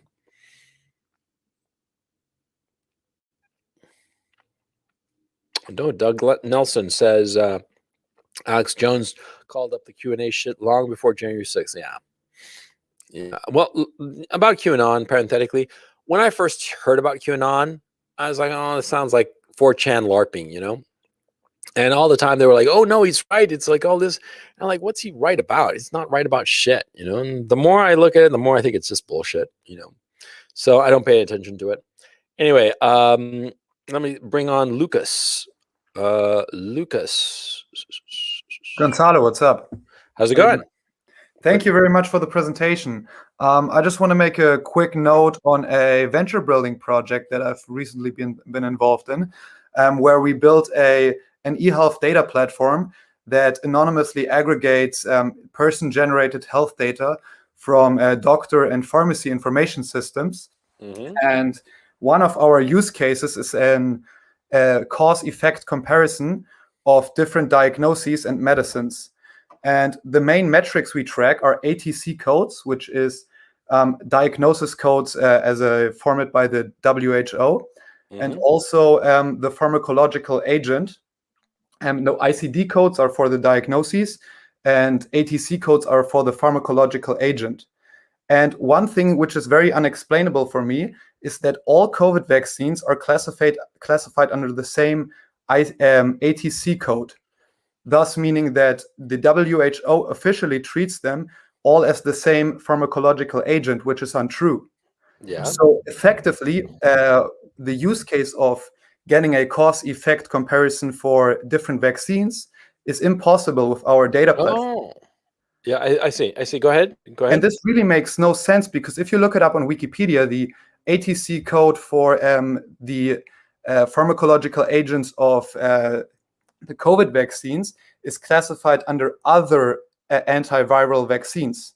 So we are missing 2 digits that could be used to dissect all the COVID vaccines into mRNA technology, protein-based technology, vector technology, and so they're all mixed up. So basically you're saying, yes, as I understand you correctly, mm-hmm. correct me if I'm wrong, yes, that for monitoring purposes, they're classifying all of the vaccines, the Pfizer, the AstraZeneca, the Sinovac, the Sputnik, yep, all as the same. Yep. And so you won't be able to tell the adverse effects of each of them if they're different. Exactly. So when you compare them in the J01BX, which is the code for antiviral, or which is the code for antiviral vaccines, you can compare encephalitis vaccines, all these different polio vaccines, but 3 different vaccines. And I actually want to, maybe this is some food for thought, maybe you have an idea why this might be. 3 vaccines are classified under other antiviral vaccines, which they don't want people to know who's responsible. Simple as that. So the other vaccines that are classified in the other antiviral vaccines are smallpox, which is basically dead. Yeah. And also the Ebola vaccines. So the Ebola vaccines are J01BX02. Uh-huh. And the COVID vaccines are J01BX03. And those are all the COVID vaccines. And usually you would compare at the last two digits, the 01, 02, 03, you would say, okay, is this mRNA? What's the pharmacological agent? But So you can't. You can't. They're all mixed in one pot. All COVID vaccines end on 03, and you cannot dissect them any further. All the COVID vaccines and the smallpox vaccine and the No. Oh, Only okay, no. all COVID vaccines are mixed in one pot. Okay. So, and usually we track the ICD diagnosis codes, so we can make this cause-effect comparison and dissect all of it. And I actually talked to the founder, to the CEO of my company, and he told me that there's no logical reasons to do this. It doesn't make sense, and we cannot use any of the data. And actually, we are tracking other metrics, which is German pharmacological numbers for different medicines. And they're using a secondary PCN, pharmacological central number, for the secondary vaccine shots. So what this basically means in our data models is that we can only track the turnover of vaccines and the status of vaccinations. So how many people have had their second shot and how many people have had their first shot. But we cannot track any data about side effects, about the effectiveness, about the age, anything, nothing. Jesus. You know this for a fact because you explained it at the beginning of this discussion. But can you repeat it, please? How you are in a position to know this? Because you work for a pharmaceutical company. No. I work for a major German tech company that you know for a fact, but I don't want to go into the specifics. Yeah, that's fine. Which one it is. And I was working on a venture building project. It's a digital data platform. It's a corporate venture for a major company that has access to doctor and pharmacy information systems. And so what we do is we aggregate this data anonymously, and we create data models that are representative and valid for the rest of Germany and also for Austria and Italy. And we can have different use cases. We can track the turnover, we can track effectiveness, we can track side effects. So you're basically saying that what's the name of this number, by the way? The number is the ATC code, which tracks the pharmacological agent. ATC code, because I have no idea of this stuff. Obviously not. I sent you an email about 2 weeks ago. You can look for it, and I explain it everything in detail if you're interested in it. I will. I'm very interested. What was the subject of your email? Because subject. Look, I get about 150 emails a day. Okay, so sometimes it's very easy to miss out on an email. So yes, no problem. So the subject line is prevention of cause-effect comparison. And I think you should find it. I got it. Yeah, it's right away. I got it right away. It's Lucas. Yeah, I got it here. And you sent it on the 12th of September. Yes. Okay. This is really, thank you. I really appreciate this. This is really fascinating shit, man. Yeah. Oh man. So basically they're who decides the ATC code? The WHO. So the big pharma companies, the pharmaceutical companies somehow got the WHO to agree to this? Well, I have no clue about that. I had a longer discussion with the CEO and the partner on the project of this company, of this project. Mm-hmm. And we discussed about it for quite some time, but we couldn't come up with any logical reasons of why they would do it. But they already did with smallpox and with Ebola vaccines. Oh, they've done the same with smallpox and Ebola vaccines. Because they're classified under other viral vaccines. So if you look it up on Wikipedia, you can see the classification. Okay, so those are the only two other vaccines where there are multiple vaccines for the same illness, and they just use a single ATC code.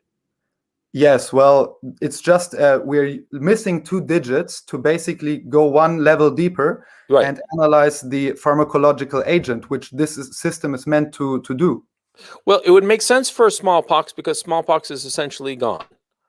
And it would also make sense for Ebola because there are so few cases of Ebola. It's a very spectacular disease, but how many people are actually suffering from it?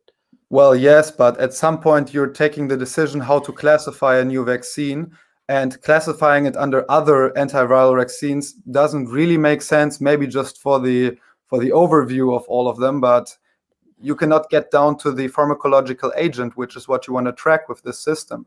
Yeah. No, I'm wondering is you see, because if they did this to the COVID-19 vaccines, I wanted to understand why they did it to other vaccines for other diseases Yes, to that's a to good question. to understand the rationale. And Yes, and that's a good like I said, question. the rationale for smallpox is, well, it's basically gone, so who cares? Um, Well, it would be interesting to know when they took this classification, when they made the choice to classify it this way or the other. So when the new vaccines comes to market, then you already have to make the decision of how to classify it. And well, in let this, me ask you another question. Because of this classification, if say the Pfizer vaccine, they change it, they just hypothetically they change it, Mhm. it'll also get dumped into this pot without knowing the difference either, right? All of them, Johnson and Johnson, Sinovac, the So new upcoming, yeah, so they're they all have the same. if they have various iterations of each of these vaccines, we'll never really know the effectiveness of the new iteration. Nothing, nothing. The data is completely useless. Yeah, it's just yeah, it's you can't do anything with it. Nothing. And I discussed Wow. this about with the CEO for so long time, and he really told me that he doesn't understand it. He doesn't see the reason for it. He actually talked to the health minister of Germany personally and asked him why they would do it this way if they can change it. He didn't Yeah. really get an answer back, but yeah, Okay, it's let's do this. Let's set up a call. I'd like to discuss this further with you. Okay, sure. so let's set up a call for this week to discuss it. How's that? Okay, sure. Just send me an email and we can do that. Yeah, I'd really appreciate it. And if we can bring some attention to this issue, because this is really remarkable. Yeah, it seems to me just prima facie, and I don't know anything about it, so I could be being influenced by your own bias, and I don't mean this in an offensive way or anything. I'm Mhm. just stating a fact, because it could be that it seems that what you're saying and the way that you're telling me, it seems to imply that this has been a deliberate decision of the pharmaceutical companies to hide responsibility for any side effects, like a collective responsibility that is no responsibility. I mean, if everybody is responsible, no one is, and no one will know, and therefore everybody can keep on selling their drug and just blame it on the other on the other guy's drug. Yes, You well, see what I'm this is saying? something really I don't know. Maybe there was some other reason for it, but it seems like that. It doesn't seem logical to classify it this way. And No, it's no. open on Wikipedia, and I don't find any articles about it. And actually, so more or less the same thing has happened for the classification system in Germany for PCN, for Pharma Central numbers, which is the different medicine packages. You can classify it down to that level. And they're using two different ones for the first shot and the secondary shot. And what this effectively means in our data models, I mean, I'm not a data scientist, I'm a consultant, but what this effectively means for our data models is that we can only track two informations. One is the turnover, and the second one is the the vaccination status. So how many people What's that, what is meant by turnover? I mean, What do you how mean? many vaccines were sold in pharmacies or Oh, were okay. given out in the doctors' Hmm. clinics? Yes. Okay. By the way, in Germany, do they sell the vaccine, or I thought they gave it for free? No, they give it for free, but still you can track how many Okay. have been given out and prescribed. Okay. Yes. Okay. Wow, this is okay. This is fascinating stuff, and we'll have a conversation about it, because I'm Sure. really interested in digging in deeper. But it seems from what you're telling me that there's just more bullshit collusion among big pharma and government bureaucracies. Exactly. Yes. Jesus Christ. Yeah. By the way, from where your perch, has any news been coming out about vaccine side effects? Well, I don't work at this company anymore, but I will soon have another lunch with the founder and the CEO, so I can prepare or ask him some questions then, I guess. Yeah, because I'm just really curious as to who is keeping. I want to know the actual number of real side effects of these things. You can't, because of the ATC code, Yeah. you can't just discern between the various vaccines, and that's fine. No. But just the overall, what's the injury rate, and what's the number of deaths, and what are the prevalent injuries? I'd really like to know. And VAERS, which is the American system, I forget the name of the European system for vaccine injuries, but the VAERS system, it seems as if it's deliberately designed to make it hard for people to input data. It takes on average 40 minutes to input one data set into the VAERS system. It's called VAERS, VAERS, and vaccine accident report or something like that. But it's a system, the centralized system, where you're supposed to report all the vaccine injuries. And so far, they've reported over 14,000 deaths. But the thing is, they've done studies, and they figure that the VAERS is underreported by possibly as much as 90%. And at minimum, what was the figure they were saying? At minimum, it's 1 in 4 is being reported, and maximum it's only 1 in 10. And some people are claiming that it's even more, but those claims are not so reputable. So it's somewhere between 60,000 and 140,000 dead. Jesus Christ, which is a huge number in the States. Okay, and so I'd love to know somebody who actually knows that number, and I'm wondering if we will never know. You know what I mean? If the whole thing has been designed so in such a convoluted way that it will be impossible to know who actually died of this, who actually got severely injured by this, who has myocarditis and is just going to drop dead in 5 years. It's just Well, disaster. for this Go type ahead. of data platform we have, there's only one major competitor, but I don't know what their numbers are, and they have the same problem essentially. Jesus Christ. Okay. Anyway, Lucas, thanks very much for being on. I appreciate it. And we'll be in touch. I'll be in touch, and we'll talk about this information, okay? Sure, no problem. Have a good one. Thanks. Take care. Hello, Kevin. How's it going? You there? Anyway, Lucas, thanks very much for being on. I appreciate it. And we'll be in touch. I'll be in touch, and we'll talk Kevin, about this. Turn off your Sure, no problem. Have a good one. Thanks. put on. Are you there? Hello, Kevin. How's it going? You there? Good. Yeah. Can you hear me? You're lagging like quite a bit. I'll be in touch, and Kevin, turn off your. Yeah. Okay. Are you there? I'm here. Can you hear me? You're lagging. Okay, now I got it. You're lagging so much that I don't understand what you're saying. Hello? Hello? It's like delayed on the side. I can't. Yeah. Okay. So I'm gonna have to remove you, Kevin. Why don't you hop on and try it again? Let's bring on. Yeah. Kevin. I'm kicking you, but hop back on. Fedor, how's it going? You there? Yeah, hi, Coach. Can you hear me? How's it going? Yeah, I hear you fine. What's up? Okay. Hey, I wanted to share a thought, or better said, a story someone told me. I don't have any incentive to think that the guy would want to lie to me, but he told me that he has a female doctor as a friend, and that doctor wrote something in her vaccine passport that didn't happen, let's say. Okay. Well, she faked her vaccine passport. Okay. And took a flight out of Abu Dhabi, and they pushed her through that, or they told her to go through that, not the traditional metal detectors, but that kind of door thing. And the security guard told her, well, okay, I see your vaccine passport and I see that that is valid, but I know that you're not vaccinated. The backscatter is called. The backscatter scanner. It's the one that like twists around you, right? Yeah, I thought you just stand there and then Yeah. they push some buttons and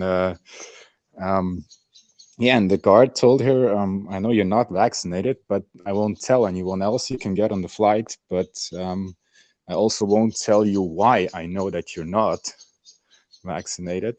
And yeah, I know it sounds kind of outrageous, but I wouldn't know why the guy would invent such a story. I mean, yeah, what do you think of that? Wow, that's all kinds of weird, man. Some exactly out of some conspiracy theorists' dream. That is all kinds of wild. You're let me get this straight. You're basically implying that you heard the story. This is a friend of a friend, okay? And so it's like sketchy as fuck. But the story is that she was going on a flight and she had faked her vaccine passport because she didn't want to get the vax, I assume, but wanted to get on the flight.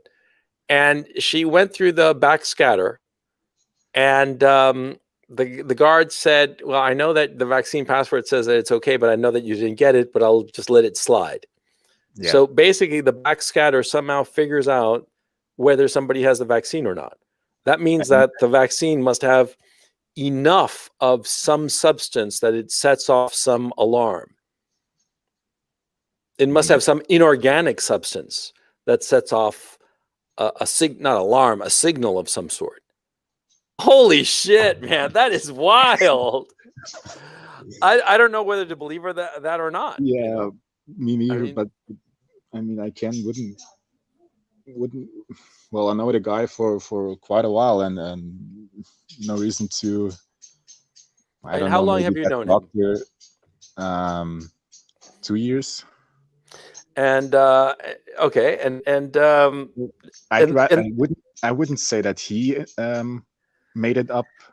The probability is higher that the ones that told him that they made it up. But was it the woman to whom this happened to? Did she tell him or somebody else? Yes. Okay, it was the woman who this happened to. That's a wild story. Okay, I don't know what to think. Okay, I mean, it actually makes a weird kind of sense. You know. Wow, that's just weird. That's just okay. Yeah. Chat, come on, hit me with a +1 if you think that that's fucking weird, man. That is like holy fuck. Yeah, some people here. Well, okay. AC says something very true. It says a basic bitch airport guard wouldn't know that. Good point. Yeah. Good point. That's a very good point. Yeah.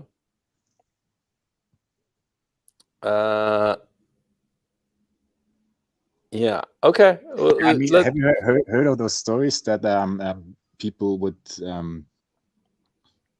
place some kind of spoons or some kind of magnetic things on the? Yeah, I've seen those. I don't want to go in that direction. I know how that sounds, but that's somehow just some connections I'm making as to how that may correlate to. No, it could be true. I mean, it could very well be true. So, but I haven't been vaccinated. I have no intention of being vaccinated. So I'm not going to be able to put a spoon up to my arm to see if it sticks there, but it's wild shit, man. Anyway, thanks for the story, Fedor. It's really interesting. Can I ask you one question as well? Sure, go ahead. I'm going to university in Austria, and I'm coming into the 5th semester. Just a question as to what would you do if they would like completely you can test and go to university, but what if they would like from today onto tomorrow say, okay, only vaxxed people can enter, and those who are not vaxxed quit? Just like, yeah. No hesitation. No hesitation. Because clearly this shit is hinky. Okay, the vaccine, and so nobody really knows. And so your health, you can't fix it. You can't buy it back. Okay, so my thinking is that if any kind of situation, I posted on my free YouTube channel, I will not associate with anybody who's been vaccinated. Period. Yeah. Just none. I will not spend any time with any vaccinated person. I mean, I'll associate with them online, like talking to them like now virtually, sure, but I will not be in the physical presence of anybody vaccinated, because it seems clear that enough people have mentioned how they get these strange side effects from being in the presence of people who have been vaccinated that I don't want to try it out. And I certainly am not going to get the vaccine because I don't know what that shit does. Okay. I don't want to be the guinea pig that finds out. Sorry. If that means that I have to sacrifice, I can't travel by air, I can't go to concerts or whatever the fuck, fine. I don't care. I mean, I can live perfectly well without those things. I can figure out alternate means of transportation. I am not going to do something that I think that I don't know is beneficial for me or not. Okay. And that could potentially be very dangerous for me. I don't know. So I'm not going to risk it. And a shitty little degree is not worth it, because ultimately these degrees, they're compliance, that you are complying with the system. But if the system is forcing something that is potentially so dangerous, then I don't want to be a part of that system. And I don't need to do any kind of compliance test, which is ultimately what a degree is. So no, that's my thinking. Okay. And that's me. You do you. You're a grown man. You can figure it out on your own. But me personally, no. I'm happy to give up stuff to make sure that I'm not sick. And you got to keep in mind too, if you're young, I mean, when you're young, when you're like 19, 22, 27, even in your early 30s, even in your late 30s, right? You think that health is forever and that, you're always going to feel fit and in good condition, and you're not going to ever suffer ill effects of anything. And you make stupid decisions. And later you realize that your health is a lot more fragile than you thought it was. I'm telling you, don't fuck around with it. Okay? Yeah. But that's my opinion. Okay? You're a grown man. You have to figure it out on your own. Vaccination is out of question for me as well. So I'm just, yeah. And look, you got to keep in mind, man, if you're in your third year, your fifth semester, you said third year, right? Yeah. How old are you? 21, 22? 23. What? 23. You got all the time in the world. Okay. So if you just say no, thank you, and you just like, I don't know what you call it in Austria when you like sort of like freeze. You just like you leave it, but you still have all the credits of all the classes you took. Come back in a year or two when this whole shit has blown over, because one way or another, in 2 years, this whole shit will be over. Either a bunch of people died and this is a big scandal, or it turned out to be harmless and no big deal. One way or the other. But right now, I wouldn't roll those dice. That's my thinking. And you can come back later. You got plenty of time. You're 23. You got all the time in the world. Okay? Yeah. Take it easy, man. Yeah. Thank you. Bye-bye. Bye. Hey, Irish, how's it going? Hello, Coach. Can you hear me? Yeah, I hear you fine. What's on your mind, man? Well, I wanted to tell you a story. So basically, I work for the Irish government, analyzing all kind of COVID-related data. Basically, okay. Where are you from originally? Spain. Ah, okay. Yeah, I'm not Irish. Yeah, I was wondering about that. Yeah. Okay, go ahead. So you deal with data related to COVID? Okay. Yeah. Basically, we analyze all the different sick people that we have, deaths, vaccination rates, etc. And there's one thing that I found in my job that is really interesting. We got a maxima in our job, which is don't make it to the headlines. Basically, anything that we find that may be shocking or interesting, or basically anything that goes against the, let's call it, common narrative, we are not allowed to publish it. Okay. Yeah, which is really fun. In fact, most of the things you've been telling here that vaccines doesn't really help, because right now in Ireland we have the highest vaccination rate of all Europe, and deaths have not been going down at all. We are not allowed to say that, and we are not allowed to basically rush the feathers in any sort of way.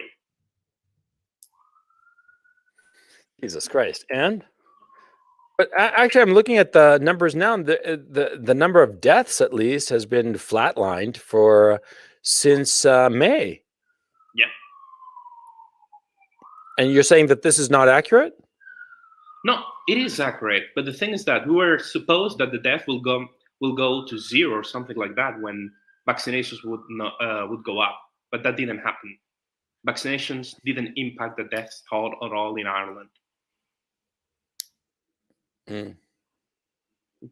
Yeah, but what I want to tell is this maxima that we have. We are not allowed to publish anything that will go against the narrative. That is something that came to us from the government, straight from the government. Yeah, that's pretty much it. You know, they just want to have one. They don't want free information. They want to control that information. And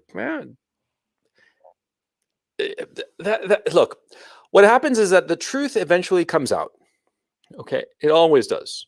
The truth eventually outs, and if you try to suppress it, it's sort of like a pressure cooker. The more you try to suppress it, the more it blows up. You know, and so my thinking is that they're hiding a lot of information. Eventually, it'll come out. It'll come out, and it'll be really fucking obvious, and that'll be that. You know, and you just have to be patient. That's my thinking about this situation. But this notion that they're suppressing news and they're basically saying, you know, don't let anything make the headlines. Yeah, that makes a lot of sense. Of course. Yeah, they don't want to disrupt the narrative because, like I explained, and the lesson I want you guys to know, see, everybody or a lot of people at different levels are getting a lot of benefits out of this whole situation, and they want to keep that gravy train running, you know, and they don't really care about the wider implications to the whole of the society or how things will play out in the next 5 years, 10 years, 20 years. They're thinking the next quarter. They're not thinking the next month. They're not thinking long term. So yeah, that's what we got. Anything else on your mind, Irish? Nothing. I just wanted to comment that. Thanks for having me. Thank you very much. I very much appreciate it, man. You take care now. Hey, Robert, how's it going? Hello, Robert. Hey, Coach, how you doing? Pretty good, pretty good. What's on your mind, man? I just wanted to. Sorry, I was listening and I kind of fell asleep. Thanks. All right, yeah. I feel so much better. Thank you. No. And It's just not for you. It's not you. I'm a bit hungover. I'm teasing. I'm a bit hungover. Anyways, great broadcast. Thank you. But I wanted to kind of talk to you a little bit about COVID initially and your initial reactions. So I was aware of COVID, and I first heard about it in like November 2019. You know, epidemiologists and all that stuff. That's public health. That's just what I do. It's been an interest of mine for a long time. And your reaction was not. I remember your reactions, and maybe I'm misremembering it a little bit, but it was not inappropriate. That was the appropriate reaction I had, and certainly the reaction I had. So I just wanted to, like, you know, I think you're being a little too harsh on yourself about that. Yeah, it doesn't matter, you know. I mean, it's in the past, right? But I wanted to kind of let you know, like, that your reaction at the time, and I remember it. Now, the more I think about it, the more I remember it. Yeah, it was an appropriate reaction. Although I never thought it was going to be something that killed half the people who got it. There's always going to be about 80 to 90% who just, when they got it, it was going to be either no symptoms or mild symptoms. Yeah. But even if you're talking 5% dead, that's still millions of people around the world. Yeah, exactly. And so, look, it took me a while to realize this is a big old nothing burger, and I still feel very foolish. But the thing is, the education I've really gotten over the last few months, 2-3 months, is the amount of manipulation of information. And I had not realized that the kind of channel that I run and the kind of content that I produce, I'm like a prime target for all kinds of radical misinformation.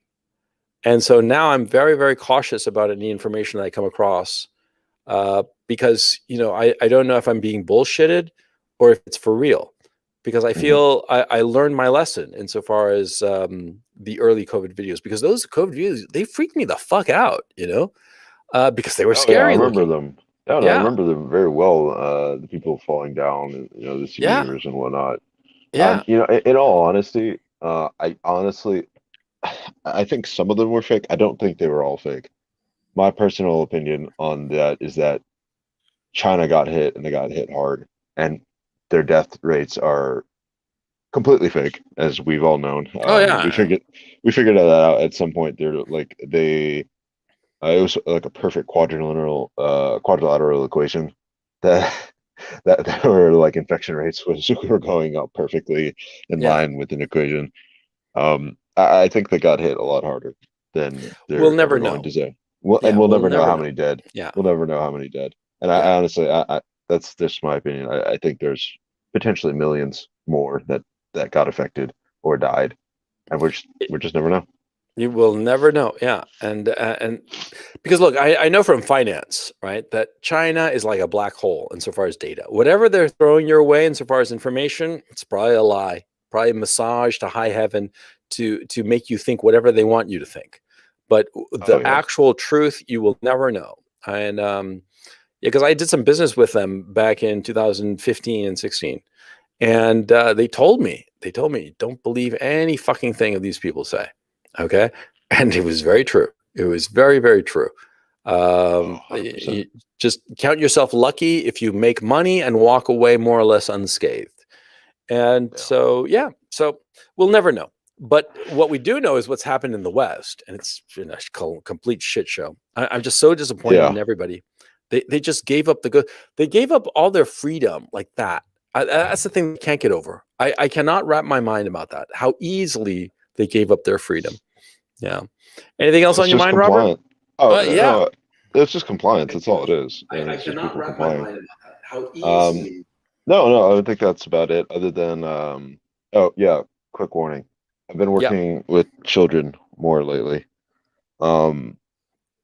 It's just the kind of work I've been doing. I've been working specifically epidemiology in children, and you're starting to see more children affected. I don't know whether that's a Delta. By COVID? Yeah, by COVID. I don't know if that's necessarily the Delta variant. It's still pretty early on, and we're trying to figure out what's going on. But we're starting to see a spike in cases and unfortunately mortalities as well. So just want to give you a heads up on that. I'm wondering how many of these cases the parents are both vaxxed. It's a good question. I don't know.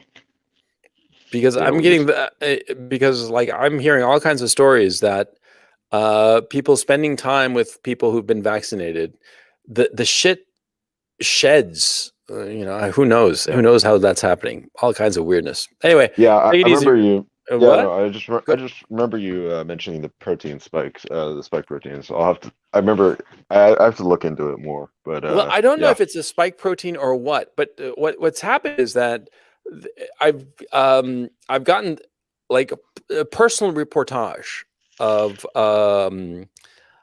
women who say that when they're in the presence of somebody who's been vaccinated, their menstrual cycles all of a sudden go on the fritz. And I've mentioned that I know 3 women who have been vaccinated and got serious screwed up menstrual cycles, and 2 of them have tested positive for cancer. And so it's just deeply, deeply disconcerting. And it seems as if people who have been vaccinated, something is coming off of them. I don't know what it is. Okay. No idea. But it's normal for stuff to come off of you. Okay. There are pheromones. I mean, shit, you can smell people's farts, for crying out loud, and their body odor. Right. Yeah, so, stuff is coming off you all the time. Yeah. And there are pheromones that they do affect the mood of other people around you. And so for something to be coming off of a person who's been vaccinated, and that's something to cause some sort of damage, it's perfectly within the realms of the possible. Now, what it is, I don't know. I would not be in a position to know, but just keep an eye on it. That's why I don't want to physically interact with anybody with COVID, with not COVID, with vaccine. So, well, your suspicion is, what do they always say? It's better suspicious than dead, or some saying like that. I can't remember it. Yeah. And, I time will can't tell. either, but yeah. Look, time will tell. That's the thing. About it. If in 2 years I have to make another apology video, fine. If I have to say in 2 more years I was completely wrong about the vaccine, blah blah blah, fine. But yeah, I much prefer to have to do that than suffer consequences that I could never take back. So anyway, Robert, go ahead. It was good talking to you, Coach. It was good talking to you, Coach. Thank you very much. Good talking to you too. Take it easy. Sharma, how's it going?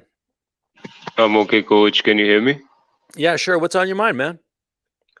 A lot actually, but thank you. First, I want to thank you for the last video on Patreon. It was really insightful, and it was really, really good. I'm glad. Thank you. And second thing, I want to get your insight on real estate. Would you be able to answer something about that? Well, I really want to focus on this topic, and I'm going to be leaving in just like a couple of minutes. So I really want to focus on this topic. Is there anything on this topic that you wanted to discuss, or if not, we can leave it for next time? It is related to it. In terms of the way things are going, I'm trying to figure out a way. So let's say I get fired because of like vaccine mandate. Yeah. Do you think getting into a real estate would be an option, like flipping houses and fixing them? I don't know. I don't know, man. I mean, I honestly don't know. I mean, that's something on you. I would not know. I'm sorry. Because it depends on the market. There are some markets where that would be a viable business. In other markets, it would be a terrible business.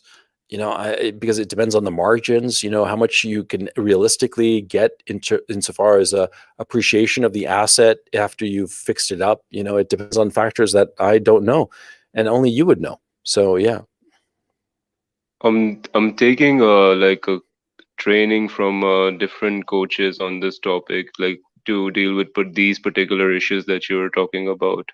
Yeah, well, this isn't something I would be knowledgeable about. I'm sorry. Okay. All right. No worries. It's great talking to you anyways. Okay. Take it easy, Sharma. Hey, Turner, how's it going? Hey, Coach. Thanks for having me on. My pleasure. I wanted to share an observation and I wanted to see if that's true with you. I'm noticing that conservatives are generally very ineffective in the persuasion game. It seems like we're always duped into using the words of the left. Like, for example, we know that mRNA jabs are not really vaccines, it's gene therapy. And everybody calls it a vaccine, and we get into this trap of getting called anti-vaxxers. Yeah. Right? Same thing with like assault weapons versus self-defense weapons. Like, honestly, if you change the terminology, it would have just changed completely. Even Antifa, right? Like, they say they're anti-fascist. Like, who wouldn't be who in the right mind would be in favor of fascism? Nobody. Who's pro-fascist? Yeah. Yeah. Exactly. So I mean, it seems like you do agree with the assessment that that's terrible persuasion. And then why is that? Do you happen to have a better understanding of why people are so bad at persuasion there? Yeah, I do actually. Well, what happens is that conservatives are essentially happy with the status quo. That's what it means to be a conservative. You're happy with how things are, or you don't really want to change how things are, which amounts to basically the same thing. And so a lot of times when you're happy with the status quo, with the way things are, you don't give a lot of thought to why the thing that you want is a good thing. But if you want to change something, okay, which is what the left wants to do, whatever it is, they want to change something. For instance, the gun thing, right? They want to eliminate the Second Amendment. That's what the ultimate goal is, right? And so how do they do it? Well, they frame that this type of weapon is not a defense weapon or a hunting weapon. No, it's an assault rifle, which sounds scary as fuck.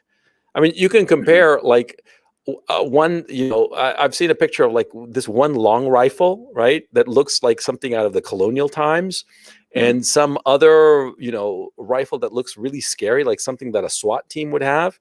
And the caption was something along the lines of like, a liberal would never know it, but these are the identically same gun, Yeah. But what happens is that, see, the left is constantly thinking how to get rid of something or how to do something because they want to change Okay. And so when you want to change, you're constantly exploring different avenues, changing the language, saying different things to convince people.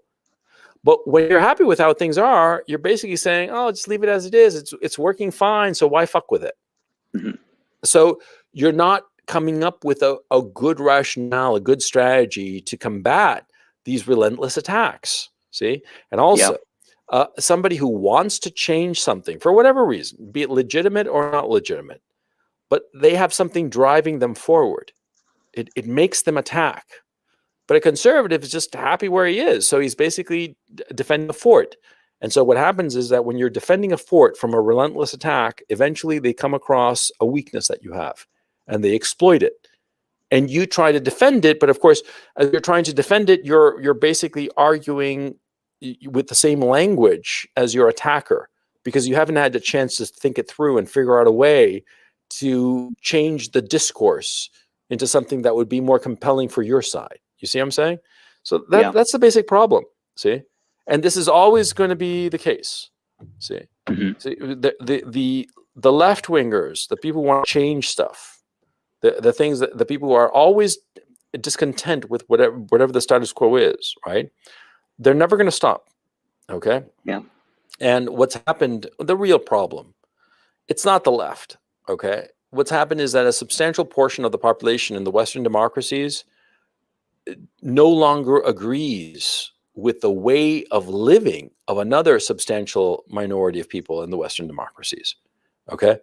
There are two camps, and they have vastly different views on life, on priorities, on everything. Okay? And I think that the hinge issue is actually abortion. Because you see, the people on the left who want abortion, they genuinely do see it as just a woman's choice. They do not understand this idea that people on the right consider it a human being. They don't. They don't see it, and that's why it's so funny, because they constantly harp about how the right wingers want to control women's bodies, and it has nothing to do with controlling women's bodies. This is a byproduct of wanting to protect what we consider to be an innocent human life.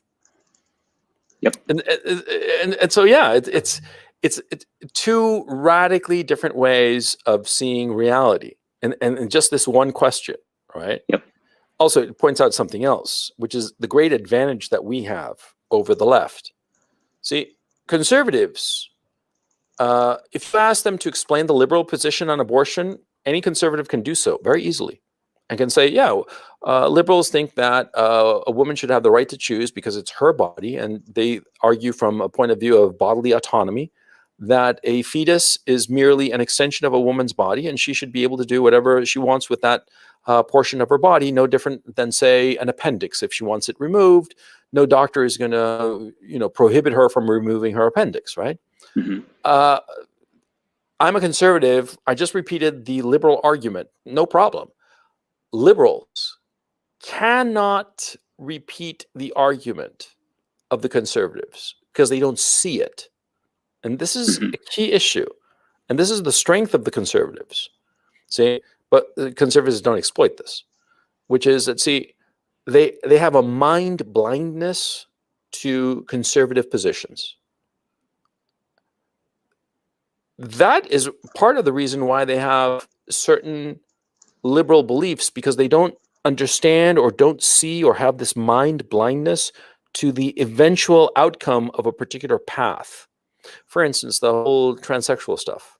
See, there, any conservative could told you years ago that if you start like fucking around with hormones and kids, eventually you're going to get to children, like 3-year-old children. And all the liberals are like, no, we'll never get there. And they got there. They are talking about it. That's in magazines and shit, that they have to put, 4-year-olds on hormone blockers or whatever the fuck, which is insane. Okay. I have small children, right? They come up with all kinds of crazy ass shit that they want to be or think that they are, because they're small and they're slightly insane, insane in a socially acceptable way, by the way. Okay. I'm not saying that my children are insane. I'm saying all children are insane, but we adults sort of like accept it. We sort of like socially and tacitly agree that all the insanity of children, we just let it slide, okay? Because like my kid, he wants to be a transformer or a kitten. Those are the two options that he has, or a fireman. That's the other one.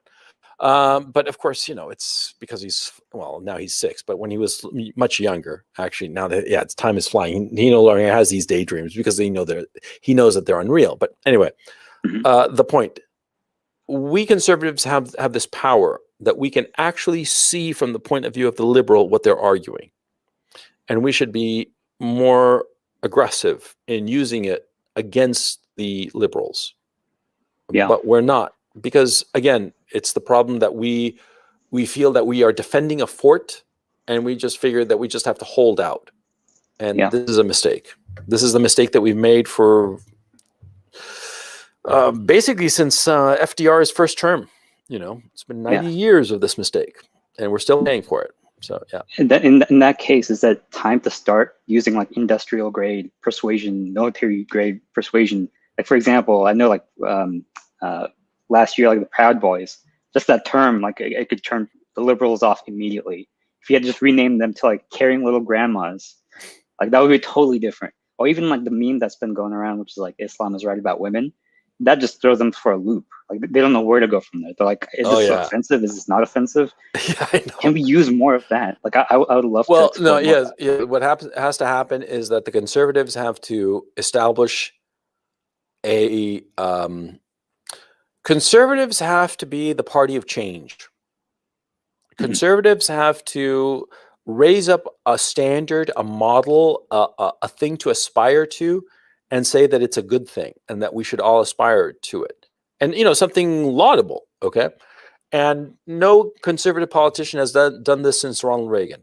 Ronald Reagan was the last one who said, I have this vision of America as a shining beacon on the hill. You know, it's morning in America, you know, because like Trump had the vision, a nostalgic vision, make America great again. That's a nostalgic vision. That's like looking to the past. Reagan had the vision of like looking to the future and becoming that thing. And we need somebody who will say that, who will say, these are our values. These are things that we value. And we want to create a society that values these things. And we want a government that supports this. We want the state to get behind this program and not behind this program of decadence and degeneracy and ugliness. And I think that, see, what we all want, or let me phrase it. A conservative should say the following. Our vision is to have happy, cozy, loving families. Families of 3, 4, 5 children. And where the one breadwinner, be it the man or the woman, earns enough to support the spouse and the children so that the spouse can devote her time or his time, as the case may be, exclusively to raising and educating the children and making sure that the children grow up healthy, happy, you know, in environments where they are nurtured and cared for and loved, and where they are educated in the values that will transmit this through the generations. The importance of family, the importance of community, and not an empty promise of community, but an actual concern about the community, of what goes on in the lives of the people around you, physically around you, and what goes on insofar as the health and well-being of the people nearby you. And we as a society should strive to look after everybody, but we have to help each other, not for the government to be looking out for people, because that just leads to totalitarianism. What we need is for each of us to look after our neighbor, and our neighbor to look after us. And it's not harder than simply saying, how's it going? How have you been? I hope this winter is treating you nicely. Just as simple as that. And we should value human life. And well, I'm giving you like a little speech here, but you see the point. We have to offer a positive vision. And the conservatives don't do that. It's always a reactive vision or money for Israel, you know? It's just, you know, I mean, who gives a fuck about the southern border? You know, they're not giving $1 billion to Israel. Oh my God, I stand by Israel, but fuck America. What the fuck, you know? And so Conservatism Inc., you know, GOP, they don't give a fuck about America. They don't have any positive vision. And that's why the liberals clean up, because disgusting as their vision would be, at least they're striving towards something. But what are the Republicans doing? What are the conservatives doing? The ones who have the political power, or at least a political position, they're not doing shit. They're just reacting. One last thought. As you're talking about like the happy, cozy, loving families, that's certainly what I'm aspiring to as well. But most people are. Like I do wonder if it's a message that does resonate today. I feel like it does. When you were saying it, like I'm a little afraid to even think of it. I think that image has kind of been like shredded, at least in the last couple of years. Like even the BLM website had previously that they want to tear apart the nuclear family. Right? It's like even thinking about having a family, they might just call you a white supremacist, which is insane to me. Yeah, well, that's the point. See, if you saying that you want a loving, happy, healthy, cozy family, and that makes me a white supremacist, what the fuck is the matter with you? And I think anybody sane would say the exact same thing. Okay? Yeah. But the crazies are winning. That's the problem. Yeah. You know? Yeah. That makes sense. Anyway, thank you. Thank you very much. You take it easy. I'm going to call an end to this stream, this broadcast, because I've been going on for 3 hours and I'm a little bit fried. And all of a sudden, you know, I ran out of gas, you know, but yeah, I hope you get a sense of where I'm coming from insofar as like a review of what has gotten us to where we are today. Whether you agree with it or not on every point, the important thing is that you think about these problems. See, I understand why a lot of my subscribers are not particularly happy with me going in this direction as of late, because they think correctly that I've been offering the Patreon and my content as a help to guys insofar as girls are concerned and women in their lives, but also in terms of being a man and succeeding as a man. And that's what I promise. And I'm sticking to that promise. But I do believe that these times that we're living in are extraordinary. This is really, ask anybody who's older, okay? Ask anybody who's over the age of 50, okay? And he'll tell you, man or woman, they will tell you that they have never seen anything like what's going on right now. Anybody over the age of 50 will tell you this is 9/11 doesn't even come close, because 9/11 was a specific terrorist attack. This is like the whole fucking ship is falling apart. The whole place is just disintegrating right before our eyes. And people, especially older people, recognize it, and it scares the shit out of them. Okay? And you're younger, you think that, oh, it's just like, shit that's going on. No, this is not like the regular shit that's going on. This is different. This is all kinds of different. And we're going to look back in a decade or two to these days, and we're going to realize that shit was changing, the ground shifting beneath our feet in ways that are unimaginable. And so I urge you to pay attention to what's going on, and just, keep your head down, your spirits up, and just know that no matter how bad things get, they end. And no matter how good things have been, they end too. The good times are behind us. The glory days of 2019 and before, they are over, and they are never coming back. Don't kid yourself. Okay? Now, the only thing that we have to prepare for is what's coming next and how bad it's going to be. If you look at history, a lot of times shit that is in the position that we are in now, it gets really, really bad. And it gets so bad that you can't even believe it. Okay? So pay attention. It's important that you pay attention now. Okay. So you guys take it easy, and I will catch you next week when I will be giving you my predictions. I'll be looking into my crystal ball and looking into the future and telling you what will come.